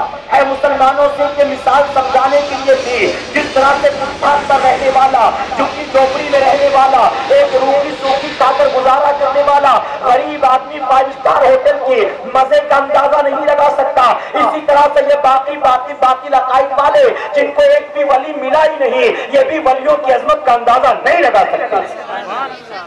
वलियों की अजमत का अंदाजा वही लगा सकता जिसको अल्लाह ने वली अता फरमाया, जिसको एक भी मिला ही नहीं। और वली क्या, उनको तो खली भी नहीं मिला, खली भी नहीं मिला, खली भी कहीं और पैदा हुआ, इनके यहाँ नहीं हुआ। मेरे प्यारे आका के प्यारे दीवानों, अल्लाह का एहसान, अल्लाह ने हमारे दिलों में वलियों की मोहब्बत पैदा फरमाई है, अल्हम्दुलिल्लाह। और ख्वाजा गरीब नवाज का एहसान, आपने ये आज एक महफिल सजा दी, आपने घर में नियाज कर लिया, आपने मस्जिद में उनके नाम पर महफिल कर लिया, आपने 100-200 चंदा दे दिया, आपने गली में रोशनी कर ली। आप अगर उनकी मजार पर पहुंच गए, सुन लो तो भी ख्वाजा के एहसान का बदला नहीं चुका सकते हो। अरे ये छोटे मोटे काम कर लेना तो दूर की बात है, अगर हम और आप ख्वाजा गरीब नवाज के रोज़े अनवर पर पूरी जिंदगी हाथ जोड़कर खड़े रहे तो भी ख्वाजा के एहसान का बदला नहीं चुका सकते। मेरे प्यारे आका के प्यारे दीवानों, ख्वाजा गरीब नवाज ने अल्हम्दुलिल्लाह हिंदुस्तान में रहने वालों को ईमान की दौलत अता फरमाई है। आज अगर एशिया की सरजमीन पर कलमा पढ़ने वाले लोग मौजूद हैं, आज अगर हमारी मस्जिदों के मेहराब और मिंबर यहाँ नजर आते हैं तो यकीनन ये मेरे ख्वाजा का एहसान है। ख्वाजा हिंदुस्तान आए हैं और यहाँ आकर आपने इस्लाम का परचम लहराया है। ऐ मुसलमानों, आज हमसे आपसे दीन का काम नहीं होता, आज दीन का काम करना बहुत आसान है। मैं पूरे हिंदुस्तान का दौरा करता हूँ, मुझे फोन पर इनवाइट किया जाता है, जाने से पहले टिकट प्रोवाइड किया जाता है, पहुंचने से पहले रहने खाने पीने का इंतजाम किया जाता है, रिसीव करने वाले एयरपोर्ट पर या स्टेशन पर आ जाते हैं, हर तरह की तैयारी की जाती है। पहुंचने से पहले मेरे नाम के ऐलानात होते हैं, पोस्टर छापा जाता है। ऐ सरकार मदीना अलैहिस्सलातु तस्लीम के दीवानों, हर तरह से आसानियां होती है। हम पहुंचते हैं, तकरीर करते हैं, गुलपोशी होती, नारे लगाते हैं, इत्मीनान से वापस खा पी के अपने घर चले आते। लेकिन मैं पूछना चाहता हूँ, जब ख्वाजा हिंदुस्तान आए थे तो बताओ क्या उस दौर में भी दीन का काम करना इतना आसान था? जब ख्वाजा हिंदुस्तान आ रहे थे, कौन खड़ा था सरहद पर उनकी गुलपोशी करने के लिए? किसने ख्वाजा के नाम का इश्तिहार छापा था? कहाँ ख्वाजा के नाम का ऐलान हुआ था? कौन सा स्टेज और कौन सा साउंड सिस्टम था? ऐ सरकार मदीना के दरबार, ख्वाजा जब हिंदुस्तान आए थे उस वक्त का जरा जायजा लो। जानते हो शहाबुद्दीन गौरी ने हिंदुस्तान पर हमला किया था, और जब हिंदुस्तान पर शहाबुद्दीन गौरी ने हमला किया, हिंदुस्तान के सारे राजे महाराजे एक जगह जमा हो गए और उन्होंने आपस में ये तय किया, अब वक्त नहीं है आपसी मनमुटाव का, अब वक्त नहीं आपसी झगड़े का, अब हमें मिलकर एक साथ मुसलमानों का मुकाबला करना है। हम आपसी झगड़ों में अगर लगे रहे तो करीब शहाबुद्दीन गौरी हिंदुस्तान पर कब्जा कर लेगा। सारे के सारे एक प्लेटफॉर्म पर जमा हो गए और उन्होंने शहाबुद्दीन गौरी को ऐसा खदेड़ भगाया, हिंदुस्तान से ऐसा उसको निकाल दिया कि रिवायतों में आता है शहाबुद्दीन गौरी बुरी तरह से जख्मी हो गया था। उसके सिपाही घोड़े पर रखकर उसको लेना जाते तो वहीं शहीद कर दिया जाता। इस तरह से लश्कर को खदेड़ा गया। हिंदुस्तान से ये लोग वापस जा रहे थे और वहां मदीना मुनव्वरा से मुद्दा लेकर मेरे ख्वाजा हिंदुस्तान आ रहे थे। ऐसे सारे मदीना के मेहमानों, आज वो कौम कहां है जो कहती है कि नबी को माज़अल्लाह पीठ पीछे की खबर नहीं? सुनो, तुम पीठ पीछे की बात करते हो। हमारे बुजुर्गों ने मुतबर रिवायतों से साबित किया कि जब मेरे आका ने मोइनुद्दीन को हिंदुस्तान जाने का हुक्म दिया तो मोइनुद्दीन ने आका की बारगाह में अर्ज किया था, आपके हुक्म पर सलाम, मैं जाने को तैयार हूँ, लेकिन मैं पहले कभी गया नहीं, नक्शा मुझे मालूम नहीं, कहां से जाऊंगा, कैसे जाऊंगा। तो बुजुर्गों ने फरमाया कि मेरे आका ने ख्वाब में आकर मदीना मुनव्वरा से लेकर अजमेर शरीफ तक का पूरा नक्शा ख्वाजा गरीब नवाज को दिखा दिया, पूरा नक्शा। बताओ, क्या कभी मेरे आका हिंदुस्तान आए थे? कभी अजमेर आए थे? अगर आए होते तो जगह जगह उनके नाम का भी चिल्ला होता। गौसे आजम हिंदुस्तान आए थे, कोई सबूत नहीं मिलता, लेकिन झुग्गी झोपड़ी में जाओ, हर गली में गौसे आजम का चिल्ला मौजूद है। ये चिल्ला आया कहां से? गौसे आजम कभी आए नहीं तो उनका चिल्ला कहां से आ गया? जानते हो चिल्ला किस मकाम को कहते? जिस जगह बैठकर किसी वली ने 40 दिन तक मुसलसल इबादत की हो, उस जगह को निस्बत हासिल हो जाती उस वली से, और इसीलिए उस जगह को लोग घेर देते, उस जगह का लोग एहतराम करते कि यहाँ पर बैठकर अल्लाह के फला वली ने अल्लाह की इबादतें की है, तो इस तरह से उस जमीन को घेर दिया जाता है। लेकिन आज हमारे यहाँ गली मोहल्लों में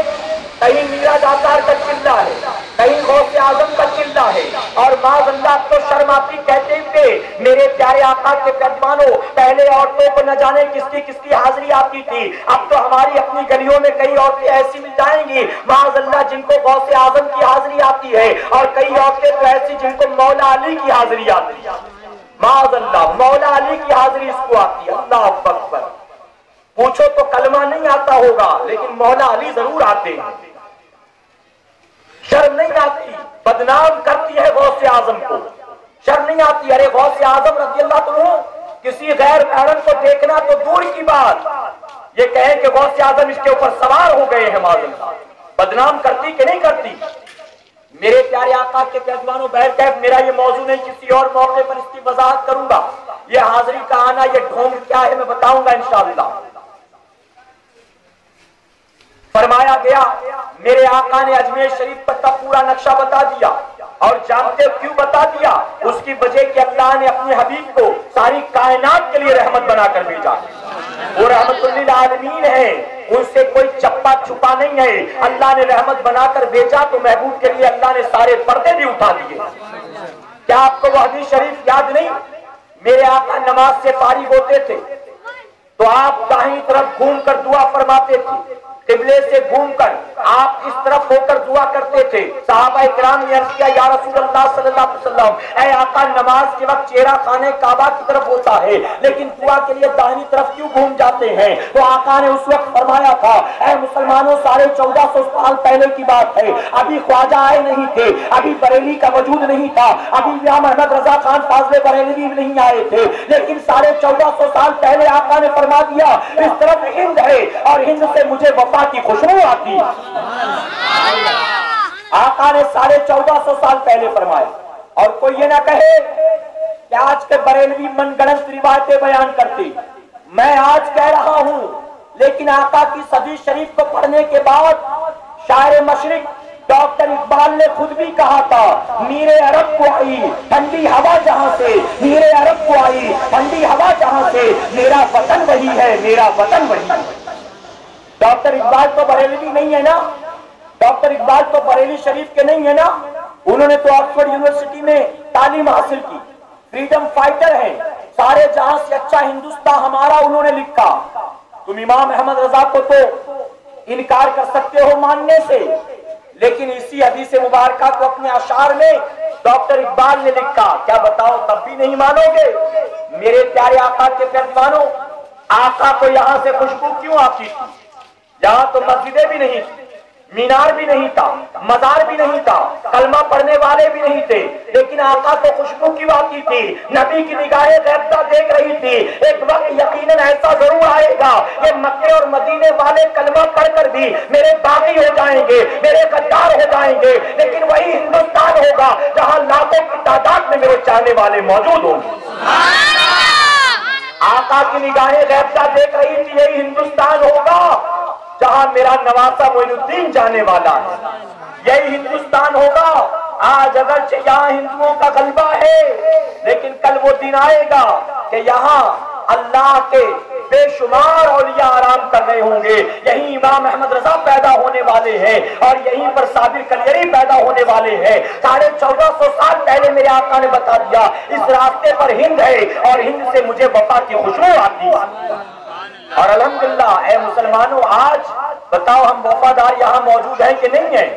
तो आका की निगाहों से कुछ भी पोशीदा नहीं। ख्वाजा नक्शा लेकर चले, फरमाया गया सरहद पर मुलाकात हुई शहाबुद्दीन गौरी के लश्कर वालों से। लश्कर वाले डरे सहमे थे, घबराए थे, जान बचाकर भागे थे। ख्वाजा गरीब नवाज को देखकर फकीर समझा, दरवेश समझा, मुसलमान समझा, करीब आए, आकर कहा कि दरवेश ऐ फकीर हिंदुस्तान मत जा, हिंदुस्तान का हिंदू बहुत चिढ़ा हुआ है, हम जान बचाकर अभी अभी वहां से लौटे, अगर तू वहां जाएगा वो तेरे साथ छेड़छाड़ करेंगे, मुमकिन है तुझे शहीद कर दे, हमारे साथ वापस चल, हम तुझे बाद में अपने साथ जरूर लाएंगे। हम एक और बड़ा भारी भरकम जो है लश्कर तैयार करके दोबारा हिंदुस्तान पर हमला करेंगे, तब तू हमारे साथ चलना। ये कहकर ख्वाजा से कहा पलट जाओ, ऐ मुसलमानों, हम और आप आप होते तो जान की मोहब्बत में पलट जाते। जानते हो हर सिपाही डरा सहमा नजर आता था, लेकिन ख्वाजा गरीब नवाज ये सुनने के बाद डरते घबराते नहीं है। आखिर ख्वाजा कैसे डर सकते थे? यही ख्वाजा तो है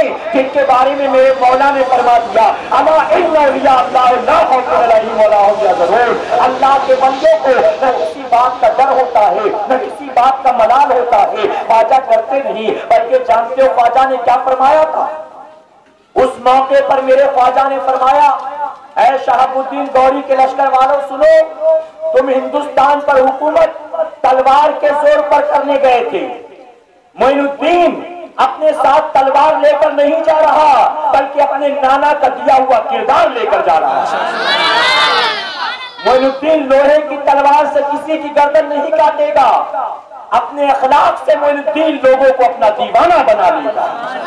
और तारीख शाहिद है, ख्वाजा हिंदुस्तान आए और हिंदुस्तान की सरजमीन पर मेरे ख्वाजा ने तकरीबन 95 लाख लोगों को मुसलमान बनाया। और कैसे मुसलमान बनाया जानते हो? आज जैसे तबलीग कर रहे हैं, इस अंदाज में तबलीग नहीं किया ख्वाजा ने। हिंदुस्तान आए तो लैंग्वेज प्रॉब्लम था, ख्वाजा अरबी बोलते थे, यहाँ वाले लोग संस्कृत बोलते थे। उस वक्त उर्दू का भी वजूद नहीं था, बल्कि शुद्ध हिंदी बोली जाती थी। लैंग्वेज प्रॉब्लम था। ख्वाजा अरबी में तकरीर करते कोई समझ पाता, कुरान पढ़कर सुनाते कोई समझ पाता, कुरान कहते लोग पढ़ लो तो कोई पढ़ पाता। ऐ मुसलमानों, ख्वाजा ने इस अंदाज में तबलीग नहीं किया, बल्कि बैठ गए एक जगह पर। कोई भूखा आया, ख्वाजा खुद भूखे रह गए और उन्होंने अपना खाना उस भूखे को खिला दिया। कोई नंगा आया, अपनी चादर से आपने उसके बदन को ढांक दिया। कोई आकर कहता है फकीर, ऐ दरवेश, बेटी की शादी नहीं हो रही, प्रार्थना कर करके, पूजा कर करके, आरती कर करके थक गया, मंदिरों में घंटे बजा बजा के थक गया, शादी नहीं हो रही, तू किसकी पूजा करता है? जरा तू उससे प्रार्थना कर कि मेरी बेटी की शादी हो जाए। ख्वाजा गरीब नवाज ने फौरन हाथ उठा दिए दुआ के लिए। आने वाला जो जरूरत लेकर आता था, ख्वाजा जात पात नहीं देखते थे, ख्वाजा ऊंच नीच नहीं देखते थे, ख्वाजा भेदभाव नहीं देखते थे। आने वाला जो तमन्ना लेकर आता था, मेरे गरीब नवाज उसको पूरा फरमा देते थे। आपके हाथ उठते लोगों का काम बन जाता था और जैसे बिगड़ी बन जाती थी। आदमी खुद कहता था, मैं 6 महीने से परेशान था, मैं 2 साल से परेशान था, लेकिन मेरा काम नहीं बन रहा था। आखिर तू किसकी पूजा करता है कि तू हाथ उठाता है काम बन जाता है? तो ख्वाजा गरीब नवाज ऐसी सूरत में अपना कलमा नहीं पढ़ाते थे, बल्कि मौला का कलमा पढ़ाते थे, परवरदिगार का कलमा पढ़ाते थे। ऐ सरकारे मदीना के पैमानों, ख्वाजा ने तकरीबन 95 लाख लोगों को कलमा पढ़ाया है। आज अगर कोई ख्वाजा की जात पर, ख्वाजा की शान में उंगली उठाता है, एतराज करता है, मैं ऐसे लोगों से कहना चाहूंगा, किसी भी वली की शान में अगर कोई गुस्ताखी करे, चाहे ख्वाजा हो, चाहे हुजूर गौसे आजम हो, चाहे बरेली के ताजदार हो, अगर कोई किसी वली को बुरा भला कहता है तो गोया ऐसा है जैसे जमीन पर खड़े रहकर चांद पर थूकने की कोशिश करता है, कि उसके थूकने से जाहिर है चांद का कुछ बिगड़ना नहीं है, उसका अपना थूक उसी के मुंह पर आकर गिरेगा। ख्वाजा को अल्लाह ने जमीन बनाकर पैदा नहीं किया, ख्वाजा को अल्लाह ने आसमान बनाकर पैदा फरमाया। और आसमान पर कभी थूकना मुमकिन है ही नहीं, कभी पॉसिबल नहीं। जो वलियों को बुरा भला कहते वो गोया अपने हाथ से अपनी आखिरत बर्बाद करते। ख्वाजा की अजमत समझना चाहते हो? सुनो, ख्वाजा ने 95 लाख लोगों को कलमा पढ़ाया। आज भी क्या ये 95 लाख ही है? उतने ही है आज भी।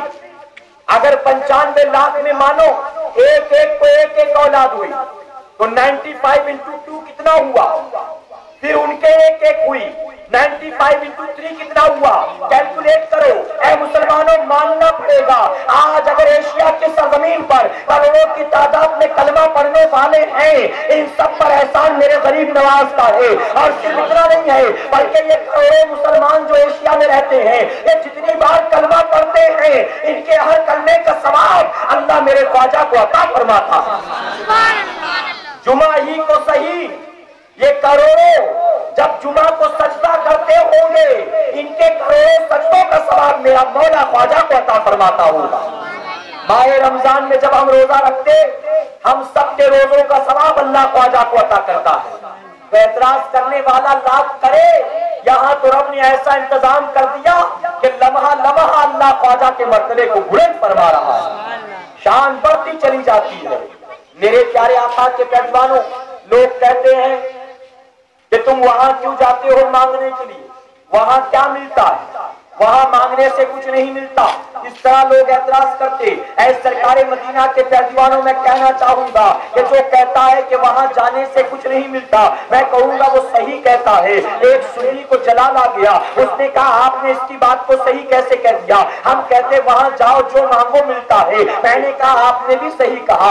अब लोगों ने पूछा ये कैसे मुमकिन है, एक कहता है मिलता है, आप कहते हो सही है, एक कहता नहीं मिलता, आप इस पर भी कहते हो सही है। तो दोनों बातें सही नहीं हो सकती हैं, या तो मिलता होगा या तो नहीं मिलता होगा। मैंने कहा नहीं, दोनों बातें सही है। अरे जिसको मिलता है वो कहता है मिलता है, और जिसको नहीं मिलता वो कहता नहीं मिलता।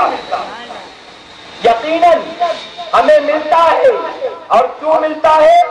हम ख्वाजा गरीब नवाज के नाना की मोहब्बत में डूबा दिल लेकर जब ख्वाजा की बारगाह में पहुंचते हैं, जो मांगते हैं मेरे ख्वाजा अता फरमा देते हैं। और जब उनका कोई गद्दार जाता है, उनके नाना का कोई गुस्ताख जाता है, तो बताओ ऐसे आदमी को ख्वाजा देंगे? ऐसे को तो ख्वाजा मुंह भी नहीं लगाते। जाता है, घूम फिर के आ जाता और कहता कुछ भी नहीं मिलता। तो जिसको मिलता वो कहता मिलता, जिसको नहीं मिलता वो कहता नहीं मिलता। सुनो एक हदीस शरीफ बयान करूं, बड़ी प्यारी हदीस शरीफ, ईमान ताजा हो जाएगा दुरूद शरीफ पढ़ने के मतलब। अब आप दुरूद शरीफ भी नहीं पढ़ रहे, मेरे ख्याल से आपकी तरफ से परमिशन खत्म हो गया, आप थक चुके हैं। सुनेंगे, सिर्फ सुनेंगे कि कुछ बोलेंगे भी? तो जरा सुभान अल्लाह बोलिए, दुरूद शरीफ एक मरतबा पढ़ लीजिए। एक तो आज आपका माइक माशाअल्लाह बड़ा शानदार है। हमारे बिलाल भाई का साउंड सिस्टम लगता था, अल्लाह उनकी उम्र में बरकत अता फरमाए। आज वो मौजूद नहीं, कहीं और चले गए। उन्हें पता चलता कि सादिक भाई आ रहे हैं तो वो जरूर आते, लेकिन शायद साथियों ने बुलाया नहीं होगा, या तो शायद ज्यादा पैसा मांगा होगा, इन्होंने बुलाया नहीं। इन्होंने सोचा बिलाल भाई को 100 रुपया कम देंगे, सादिक भाई 100 रुपए की ज्यादा मेहनत करेंगे। तो ये साउंड ऐसा है जो मेरी आवाज बहुत खींच रहा है, मुझे चिल्लाना पड़ रहा है, जबकि मैं चीखता चिल्लाता कभी नहीं, लेकिन मुझे मेहनत करनी पड़े उसकी वजह कि साउंड सिस्टम बड़ा अजीब गरीब है। पहली बार पाला पड़ा घाटोपर में, खास करके। एक मरतबा और दुरूद शरीफ पढ़ ले, सल्लल्लाहु अलैहि वसल्लम, सलातो व सलाम अलैका रसूलुल्लाह सल्लल्लाहु अलैहि वसल्लम। मेरे प्यारे आका के पैजवानों, हदीस मुबारका फरमाया गया एक मरतबा सहाबा की महफिल में मेरे आका तशरीफ फरमा थे, वहां से अबू जहल का गुजर हुआ। अबू जहल ने जाते जाते मेरे आका से कहा, ऐ मोहम्मद सल्लल्लाहु अलैहि वसल्लम, मैंने तुम्हारी तरह बद्दी शक्ल सूरत वाला आज तक किसी को नहीं देखा। माज़अल्लाह, ऐ माज़अल्लाह। अच्छा सलातो सलाम पढ़ लेते, चलिए। मैं क्यों खामखा मेहनत करूं यार, सलातो सलाम पढ़ लेते हैं। खड़े हो जाइए। नहीं, थोड़ी गुफ्तगू पूरी करते, बोलने को तैयार नहीं हो आप, या तो समझ नहीं रहे हो तो या तो टाइम पास कर रहे हो। नियाज का इंतजाम अगर किया गया और नियाज के चक्कर में बैठे हो तो बता दो मुझे, नियाज खाओ, घर जाओ मजे से, क्यों मुझसे मेहनत करवा रहे हो? कम से कम कुछ तो बोलो, माज़अल्लाह, सुभान अल्लाह, अल्हम्दुलिल्लाह। कुछ समझ में आ रहा है कि नहीं आ रहा है? एक तो मैंने आते ही कहा पब्लिक कम है, तो लोगों ने कहा यहाँ पब्लिक कमी होती है। मैंने कहा बहुत सही जगह आपने प्रोग्राम रखा है, यहाँ पब्लिक कमी होती है, इसलिए सादिक भाई को बुलाया गया। चलिए कोई बात नहीं, मैं घाटकोपर में कभी शिकायत नहीं करता, लेकिन आज मैं शिकायत कर रहा हूँ, मेरी मजबूरी उसकी वजह कि आज आपका काम तो हो जाएगा, मुझे रोजाना बयान करना है, मुझे अपनी आवाज भी तो सही सलामत ले जानी है ना। एक मरतबा और दुरूद शरीफ पढ़ ले। मैं आखिरी बात दर्ज करके गुफ्तगू खत्म कर देता हूँ, आप साथ लेने के बिल्कुल मूड में नहीं है। आपके चक्कर में जो दो चार बेचारे सुनने वाले वो भी मारे जाएंगे, लेकिन कोई बात नहीं है, ऐसा ही होगा, क्या करें। तो अबू जहल ने कहा, माज़अल्लाह, मोहम्मद सल्लल्लाहु अलैहि वसल्लम, मैंने आज तक तुम्हारी तरह बद्दी शक्ल सूरत वाला किसी को नहीं देखा। माज़अल्लाह। फौरन सिद्दीक़ अकबर को जलाल आ गया। मेरे आका ने मुस्कुरा कर कहा, अबू जहल तू सही कह रहा, तू सही कह रहा। सिद्दीक़ अकबर से न रहा गया, बेसाख्ता पुकार उठे, ऐ आका, अल्लाह ने आपसे ज्यादा खूबसूरत आज तक किसी को पैदा ही नहीं किया। आका ने इस पर मुस्कुरा कर फरमाया, अबू बकर तुम सही कह रहे, तुम सही कह रहे। अब किसी ने सवाल पूछा, आका दोनों बातें सही कैसे हो सकती? अबू जहल ने कहा बद्दी शक्ल सूरत वाले, माज़अल्लाह, आपने कहा सही कह रहा। अबू बकर ने कहा आपसे खूबसूरत कोई नहीं, आप कह रहे सही कह रहे। तो आखिर आका ऐसा क्यों? तो सुनो आका ने क्या फरमाया। आका ने फरमाया अल्लाह ने मुझको एक आईने की तरह बनाकर पैदा फरमाया है, तो जैसा होता है मैं उससे वैसा ही नजर आता हूँ। अबू जहल भद्दा है, मैं उसे भद्दा नजर आता हूँ। अबू बकर अच्छे हैं, मैं उन्हें अच्छा नजर आता हूँ। तो बस यही हाल है। अल्हम्दुलिल्लाह हम जाते हैं, ख्वाजा हमें अता फरमाते हैं, और जिसको नहीं मिलता वो कहता कुछ भी नहीं मिलता। ऐ मुसलमानों, मैं कहता हूँ तुम वहां जाकर रोजी रोटी मांगते हो, तुम वहां जाकर कारोबार में बरकत मांगते हो, तुम वहां जाकर मकान मांगते हो, तुम वहां जाकर कर्ज के बोझ से छुटकारा मांगते हो, तुम वहां जाकर जो कुछ मांगते हो यकीनन ख्वाजा गरीब नवाज अता फरमाएंगे। और जानते किस यकीन के साथ कहता हो, एक मुसलमान के लिए ईमान से बड़ी कोई दौलत हो ही नहीं सकती। जब ख्वाजा ने ईमान जैसी अजीम दौलत हमें बिना मांगे दे दिया, तो बाकी चीजें हम जब मांगेंगे ख्वाजा जरूर अता फरमाएंगे।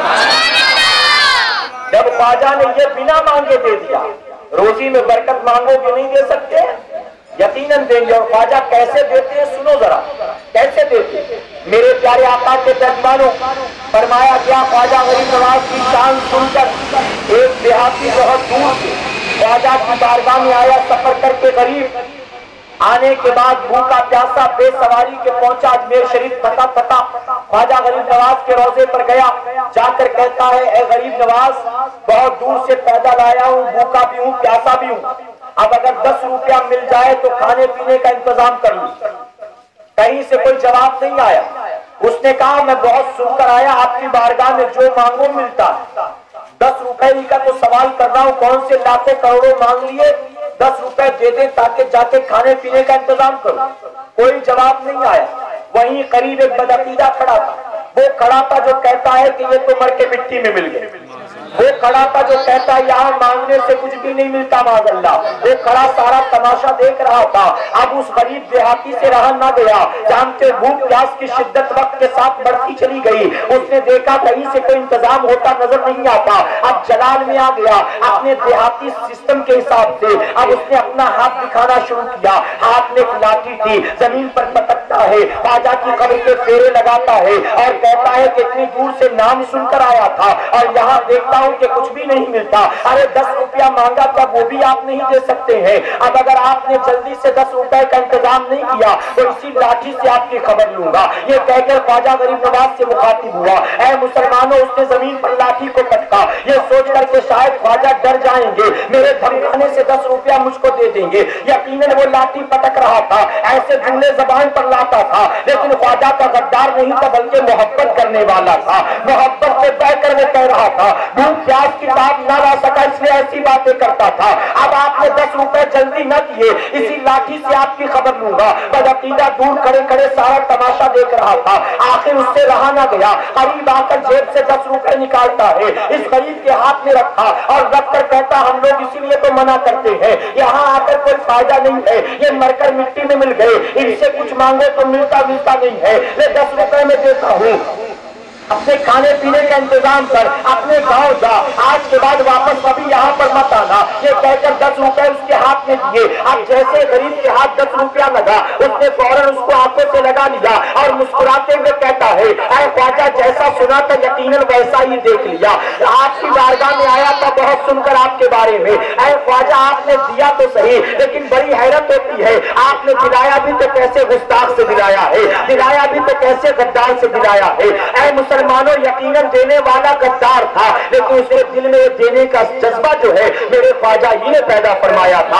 हम भी जाकर ख्वाजा से मांगते हैं, यकीनन देता मेरा परवरदिगार है, लेकिन ख्वाजा गरीब नवाज अल्लाह की बारगाह से दिलाया करते हैं। ऐ सरकार मदीना के मेहमानों, हम जो मांगते हमें ख्वाजा गरीब नवाज अता करते हैं। अल्लाह ने उनको अपने महबूब का महबूब बनाकर भेजा है, अताए रसूल बनकर आए हैं, हिंदल वली बनकर आए हैं। और मैं इसलिए बारहा कहता हूं, ऐ खुश अकीदा सुन्नी मुसलमानों, हम जितना मुसलमान होने पर फक्र करते हैं उतना ही हिंदुस्तानी होने पर भी फक्र महसूस करते हैं। और जानते हम हिंदुस्तानी मुसलमान हिंदुस्तानी होने पर नाज क्यों करते हैं? मैं कहता हूं हिंदुस्तानी होने पर हमें नाज इसलिए है, इसलिए नहीं कि यहाँ पर मनमोहन सिंह साहब प्राइम मिनिस्टर है या प्रतिभा पाटिल यहाँ की प्रेसिडेंट है, यहाँ का चीफ मिनिस्टर बड़ा शरीफ आदमी नजर आता है। हम इसलिए नहीं कहते कि अपने वतन से मोहब्बत करो, अपने वतन से मोहब्बत किस लिए करे, बताइए कुर्सी पर कोई क्यों न बैठा हो। हकीकत में हिंदुस्तान के राजा कल भी ख्वाजा थे और आज भी मेरे ख्वाजा ही है। नारे तकबीर, नारे रिसालत, ख्वाजा गरीब नवाज। तो आपने नहीं देखा, जब भी हिंदुस्तान का कोई प्राइम मिनिस्टर बनता, प्राइम मिनिस्टर अगरचे उस पार्टी का हो जो पार्टी मुसलमानों की दुश्मन, तो वो प्राइम मिनिस्टर भी कुर्सी पर बैठने से पहले ख्वाजा की बारगाह में चादर पेश करता है। क्यों पेश करता, क्या जरूरत है उसे? तो वो गैर मुस्लिम भी जानता है मैं तो 5 साल के लिए आया हूं, ये तो हमेशा के राजा है, और अगर मैंने इनकी बारगाह में चादर चढ़ा दी, ये कबूल कर लेंगे तो मेरी कुर्सी भी 5 साल बाकी रहेगी, और अगर ये कबूल ना करेंगे तो 2-2.5 साल ही में कुर्सी छिन जाएगी। 5 साल तक शायद प्राइम मिनिस्टर भी ना रह सके। होता है कि नहीं होता, बताओ मेरे प्यारे आका के प्यारवानों। तो हिंदुस्तान का गैर मुस्लिम भी ख्वाजा से मोहब्बत करता। अब कोई दाढ़ी वाला, टोपी वाला अपने आप को बेचारा मुसलमान समझता हो और ख्वाजा से मोहब्बत ना करे, तो बताओ वो क्या ख्वाजा का आशिक हो सकता है? ख्वाजा का आशिक तो हरगिज़ नहीं हो सकता। मेरे प्यारे आका अलैहि तस्लीम के मेहमानों, अल्हम्दुलिल्लाह अल्लाह का बड़ा करम और बड़ा एहसान है, अल्लाह ने हमारे दिलों में ख्वाजा गरीब नवाज की मोहब्बत पैदा फरमाई है। अब अपनी गुफ्तगू को मैं समेटता हूँ, जरा दिल पर हाथ रखकर बताएं ख्वाजा गरीब नवाज हिंदुस्तान क्यों आए थे? ख्वाजा के आने का मिशन क्या था? क्या ख्वाजा इसलिए आए थे ताकि कयामत तक मेरी छठी मनाई जाए? क्या ख्वाजा इसलिए आए थे मेरे नाम पर जो है किसी स्टेशन का नाम रखा जाए, मेरे नाम पर किसी चौराहे का नाम रखा जाए, मेरे नाम पर कयामत तक लोग जलसे किया करें, मेरे नाम पर नियाज बांटी जाए, मेरे नाम पर लंगर लुटाया जाए, मेरे नाम पर चंदे वसूले जाए, मेरे नाम पर ट्रेनें चलाई जाए, मेरे मजार पर लोग हाजिरी दिया करें, मेरी कब्र बनाई जाए, उसका गुंबद बनाया जाए? क्या बताओ ख्वाजा गरीब नवाज हिंदुस्तान की सरजमीन पर अपनी जात और अपनी नफ्स के लिए आए थे? हरगिज़ नहीं, बल्कि ख्वाजा आए थे तो 100% अपने नाना के दीन मतीन की हिफाजत के लिए आए, नाना के दीन की तबलीग के लिए आए। लेकिन हम क्या कर रहे हैं बताओ? ऐ मुसलमानों, अगर वलियों से वाकई मोहब्बत है, मैं बारहा कहता हूँ, वलियों की मोहब्बत का सबूत खाना पीना नहीं है। अपने घर में, अपनी मस्जिद में, अपने मोहल्ले में नियाज बनाकर खा ले तो ख्वाजा के गुलाम नहीं बन सकते खाकर। अजमेर जाकर वो जो बड़ा वाला डेग है पूरा खा जाओ तो भी गुलाम नहीं बन सकते हो। यकीनन इन सारी चीजों का अल्लाह सवाब देता है, लेकिन अगर सच्ची पक्की ख्वाजा से मोहब्बत है तो उस मोहब्बत का सबूत ये कि अपनी नफ्स से मोहब्बत ना करो, मोहब्बत उससे करो जिससे ख्वाजा मोहब्बत करते थे। और ख्वाजा किससे मोहब्बत करते थे जानते हो? किससे मोहब्बत थी ख्वाजा को? ऐ मुसलमानों, जब धीरे धीरे लोग मुसलमान बने, ख्वाजा गरीब नवाज ने मुसलमानों को जमा किया और जमा करके आपने फरमाया अब अल्लाह के सजदों पे एक मस्जिद तामीर करनी चाहिए। ये नहीं कहा आप मेरे लिए एक महल बना लो, मैं आराम से सोऊं, बड़ी मेहनत कर ली मैंने, अब मैं भी तो इत्मीनान से सोऊं, मेरा काम हो गया, मिशन पूरा हो गया। ख्वाजा ने ऐसा किया, अपनी आरामगाह नहीं बनवाई। ख्वाजा ने कहा अल्लाह का घर तामीर किया जाए। अभी अभी मुसलमान बने के लोगों ने कहा ऐ गरीब नवाज, पृथ्वीराज चौहान मस्जिद नहीं बनाने देगा, अगर बनाना चाहते हो दिन के उजाले में नहीं, रात के अंधेरे में बनाओ। दिन के उजाले में बनाओगे ढा दिया जाएगा। आपने मशवरा कबूल किया।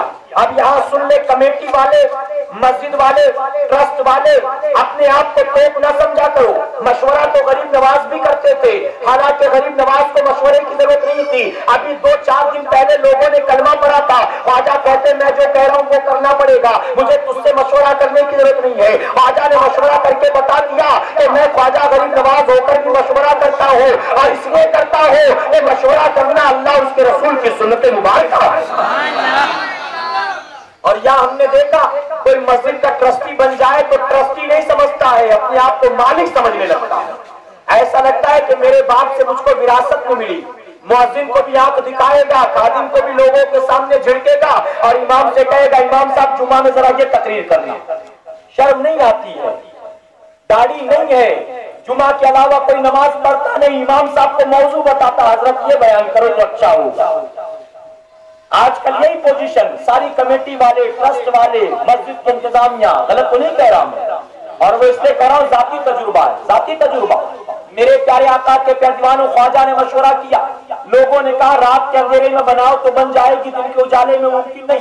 अब नतीजा हुआ रात के अंधेरे में चिराग जलाकर मुसलमान मस्जिद बनाते थे। 10 दिन तक तामीर हुई। 10 दिन के बाद पृथ्वीराज चौहान को खबर हो गई।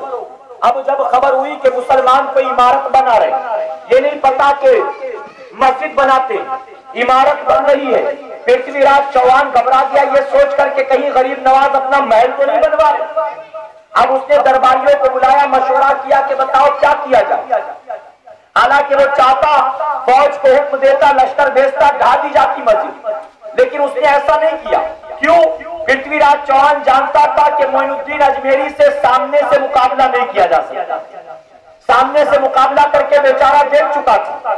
जिसको भी भेजा मुकाबला करने आया तो उसका एजेंट था, गया तो ख्वाजा का आशिक बन गया। जिसको भी भेजा, यहाँ तक कि अपने सबसे बड़े जादूगर को भेजा, जोगी जयपाल को भेजा था फुल कॉन्फिडेंस के साथ कि सारे फेल हो गए, ये तो 100% सक्सेस होकर लौटेगा। लेकिन आपने देखा कि वो भी जब आया, आते वक्त वो पृथ्वीराज चौहान का एजेंट था, यहाँ आते ही गरीब नवाज का मुरीद बन गया। तो पृथ्वीराज चौहान डरा कि फौज लेकर जाऊंगा, कहीं ऐसा ना हो सारी फौज उनकी हो जाए, मैं अकेला ही रह जाऊं, तो इसलिए लश्कर नहीं भेजा। मशवरा किया, बताओ क्या किया जाए। तो दरबारियों ने मशवरा दिया, बहुत आसान सा इलाज है। बाजार में दुकानदारों से कह देते हैं कि मुसलमानों के हाथ मिट्टी का तेल बेचना बंद कर दो, केरोसिन मत बेचो। जब मिट्टी का तेल मिलेगा नहीं, चिराग चलेगा नहीं, तो अंधेरे में मस्जिद का खाक तामीर होगी। मशवरा कबूल किया गया, मुनादी ऐलान कर देता। अब जब शाम ढले, मुसलमान पहुंचे मिट्टी का तेल लेने, तो दुकानदारों ने इनकार कर दिया, कहा नहीं हम तुम्हारे हाथ नहीं बेचेंगे। ज्यादा से ज्यादा कीमत लगाई तो भी कहा नहीं, अगर तुम्हारे हाथ बेचा तो जान देनी पड़ेगी। इनकार कर दिया। लोग थके मांदे परेशान आए ख्वाजा की बारगाह में, कहा अब मस्जिद न बन सकेगी। दुकानदारों ने मिट्टी का तेल देना मना कर दिया। अब करें तो क्या करें? सारे घबराए, ख्वाजा नहीं घबराए। कैसे ख्वाजा घबरा सकते? ख्वाजा ने फरमाया कोई बात नहीं, अगर दुकानदार मिट्टी का तेल नहीं देते कोई मसला नहीं। आप बैठे पानी लेकर वजू करने के लिए आपने एक बर्तन खाली मंगवाया और वजू के गिरने वाले कपड़ों को उस बर्तन में जमा कर लिया, और जमा करने के बाद जब रात का अंधेरा हुआ, मेरे ख्वाजा ने फरमाया इसको चिरागों में डालकर उसे रोशन कर दो। फरमाया गया, जब चिरागों को जलाया गया, उसमें माचिस की तीली लगाई गई, तो जानते वो चिराग आज ऐसे ही जल पड़े जैसे कल तक मिट्टी के तेल से जला करते। उस उजाले में अल्लाह का घर तामीर किया गया। मालूम हुआ मेरे ख्वाजा को सबसे ज्यादा मोहब्बत थी तो अल्लाह के सजदों से मोहब्बत थी। आज हमने आपने कितने लोग अल्लाह के सजदों से मोहब्बत करते बताओ। आज हमारे भाई धड़ल्ले से कव्वाली सुनते, बच्चा पैदा हुआ तो बड़े बड़े स्पीकर लगा के दिन भर कव्वाली, 40वें दिन चिल्ला हो तो कव्वाली, अकीके की अल्लाह तौफीक दे दे तो कव्वाली, मंगनी हो रही तो कव्वाली, शादी हो रही तो कव्वाली, अब तो 11वीं 12वीं आए तो कव्वाली। और कव्वाली का सिस्टम भी बड़ा अजीब गरीब हो गया माज़अल्लाह। अब तो कव्वाली जब गाते हुए या कव्वाली जब सीडी लगाकर बजाते हुए लोग निकलते संदन में, आप देखो क्या हाल होता है। अरे माज़अल्लाह शर्माती कहते हुए अब तो कव्वाली की धुन पे मुसलमान नौजवान ठुमके लगाता नजर आता है, वो थिरकता नाचता गाता नजर आता है, तरह तरह की हरकतें करता नजर आता है। ऐ मुसलमानों मैं पूछता हूँ, ये कव्वाली तुमको कहाँ से मिल गई? ये कव्वाली तुमको कहाँ से मिली? आखिर जरा जवाब दो। लोग कह रहे हम तो कव्वाली इसलिए सुनते हैं क्योंकि ख्वाजा गरीब नवाज कव्वाली सुनते थे। मैं पूछना चाहता हूँ ख्वाजा कव्वाली कब सुनते थे? आपने कौन सी किताब में पढ़ा है? आपने किस आलिम की तकरीर में सुना है? बस आप ये कहते हो ख्वाजा कव्वाली सुनते थे। आखिर ख्वाजा कव्वाली सुनते थे ये कहाँ से साबित है? अगर कोई कहे कि अजमेर में आज भी कव्वाली होती है तो माज़अल्लाह कव्वाली अजमेर में होती है या माहिर दरगाह पर होती है, तो इससे साबित नहीं होता कि मखदूम माहिर कव्वाली सुनते थे या ख्वाजा गरीब नवाज कव्वाली सुनते थे। अगर वहां कव्वाली होती है तो तुम कहते हो इसलिए होती हो क्योंकि ख्वाजा सुनते थे। तो अजमेर में लोग चरस भी तो पीते हैं, क्या कहोगे? माज़अल्लाह ख्वाजा भी चरस पीते थे, ख्वाजा भी गांजा पीते सुनते थे माज़अल्लाह। ऐ मुस्तफा प्यारे के दीवानो, तुम कव्वाली सुनते हो, कहते ख्वाजा कव्वाली सुनते थे। मैं पूरे दावे के साथ कहूंगा, आज जैसी कव्वाली पढ़ी जाती है, आज जैसी कव्वाली सुनी जाती है, मेरे गरीब नवाज ने ऐसी कव्वाली नहीं सुनी थी। आज का कव्वाल फासिक होता है, आज का कव्वाल फाजिर होता है, आज का कव्वाल शराबी होता है, आज का कव्वाल दाढ़ी मुंडाने वाला होता है, आज का कव्वाल बेनमाजी होता है। और ख्वाजा गरीब नवाज के दौर में जो कव्वाल होता था वो खुद भी अल्लाह का वली हुआ करता था, मकाम कामिल पर फायद होता था। ऐ मुसलमानों, ख्वाजा वो कव्वाली नहीं सुनते थे जैसी हम सुनते। खिड़की खुली रखना, दरवाजा बंद रखना, माज़अल्लाह, क्या ख्वाजा भी ऐसे फहश कलमात वाली कव्वाली सुनते थे? क्या ख्वाजा के दौर में भी मर्द औरत कव्वालों के मुकाबले होते थे? ख्वाजा निजामुद्दीन औलिया के सिलसिले के बुजुर्ग ख्वाजा निजामुद्दीन औलिया महबूब इलाही फरमाते, सिलसिले चिश्तिया के बुजुर्ग फरमाते हैं, सिलसिले चिश्तिया के बुजुर्ग मज़ामीर के साथ यानी म्यूजिकल इंस्ट्रूमेंट के साथ कव्वाली सुनते थे।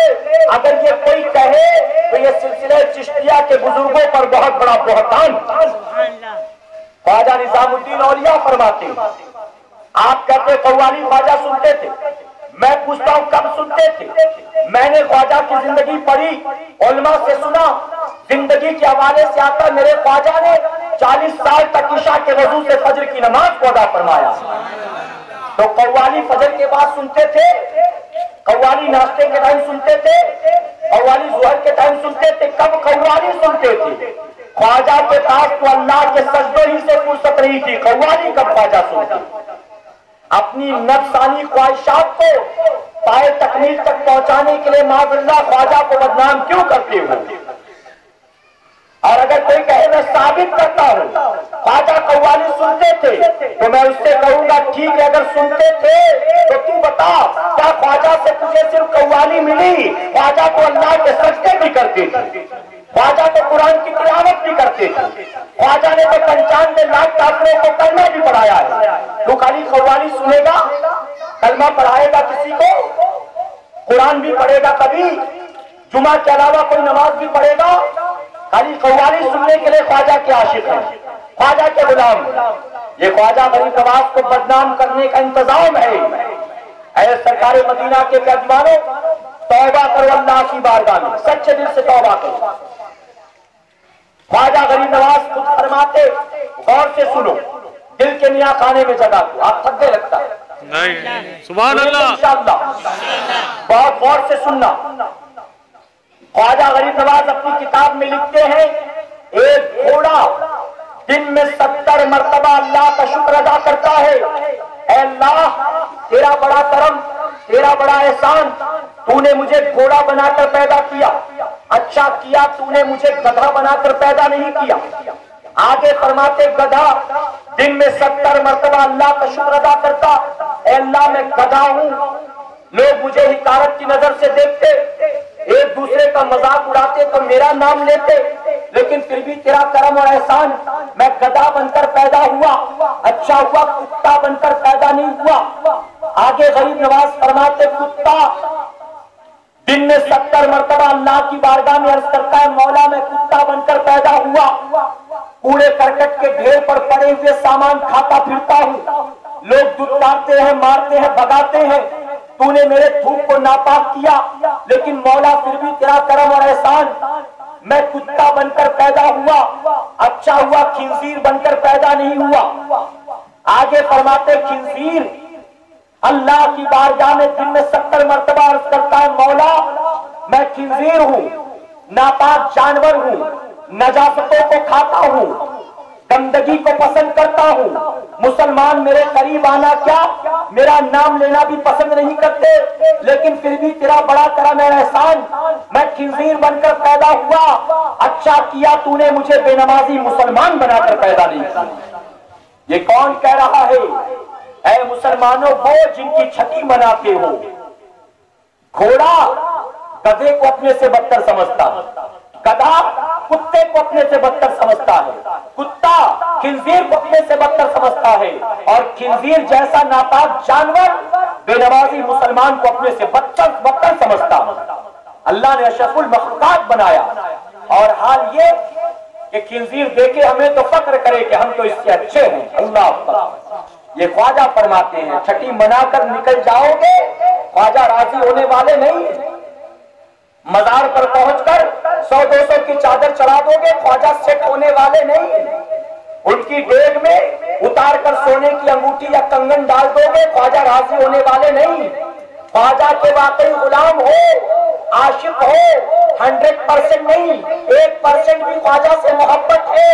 ऐ मुसलमानों, सबसे ज्यादा उससे मोहब्बत करो जिससे ख्वाजा को मोहब्बत थी, और ख्वाजा को किसी और चीज से नहीं बल्कि नमाजों से बेइंतहा मोहब्बत। नमाजों से मोहब्बत करोगे इंशाअल्लाह, नमाजों से मोहब्बत करो, मेरे ख्वाजा भी राजी हो जाएंगे और उनके नाना भी राजी हो जाएंगे इंशाअल्लाह। अल्लाह अपने हबीब के सदके हमें आपको सबको कहने सुनने से ज्यादा अमल करने की तौफीक अता फरमाए। मेरे प्यारे आका के दीवानों, हमारे साथियों ने हुक्म दिया कि मैं माह रजब में जो नियाज होती है इमाम जाफर सादिक के हवाले से, जिसे आमतौर पर लोग कुंडे की नियाज कहते, मैं उसके हवाले से कुछ बातें अर्ज कर दूं, लेकिन ना आवाज साथ देती है, ना आप साथ देते हैं और न वक्त इजाजत देता है। अभी 21 तारीख आने में वक्त है, अगर कहीं कोई और प्रोग्राम हो सके, अगर साथी तारीख लेना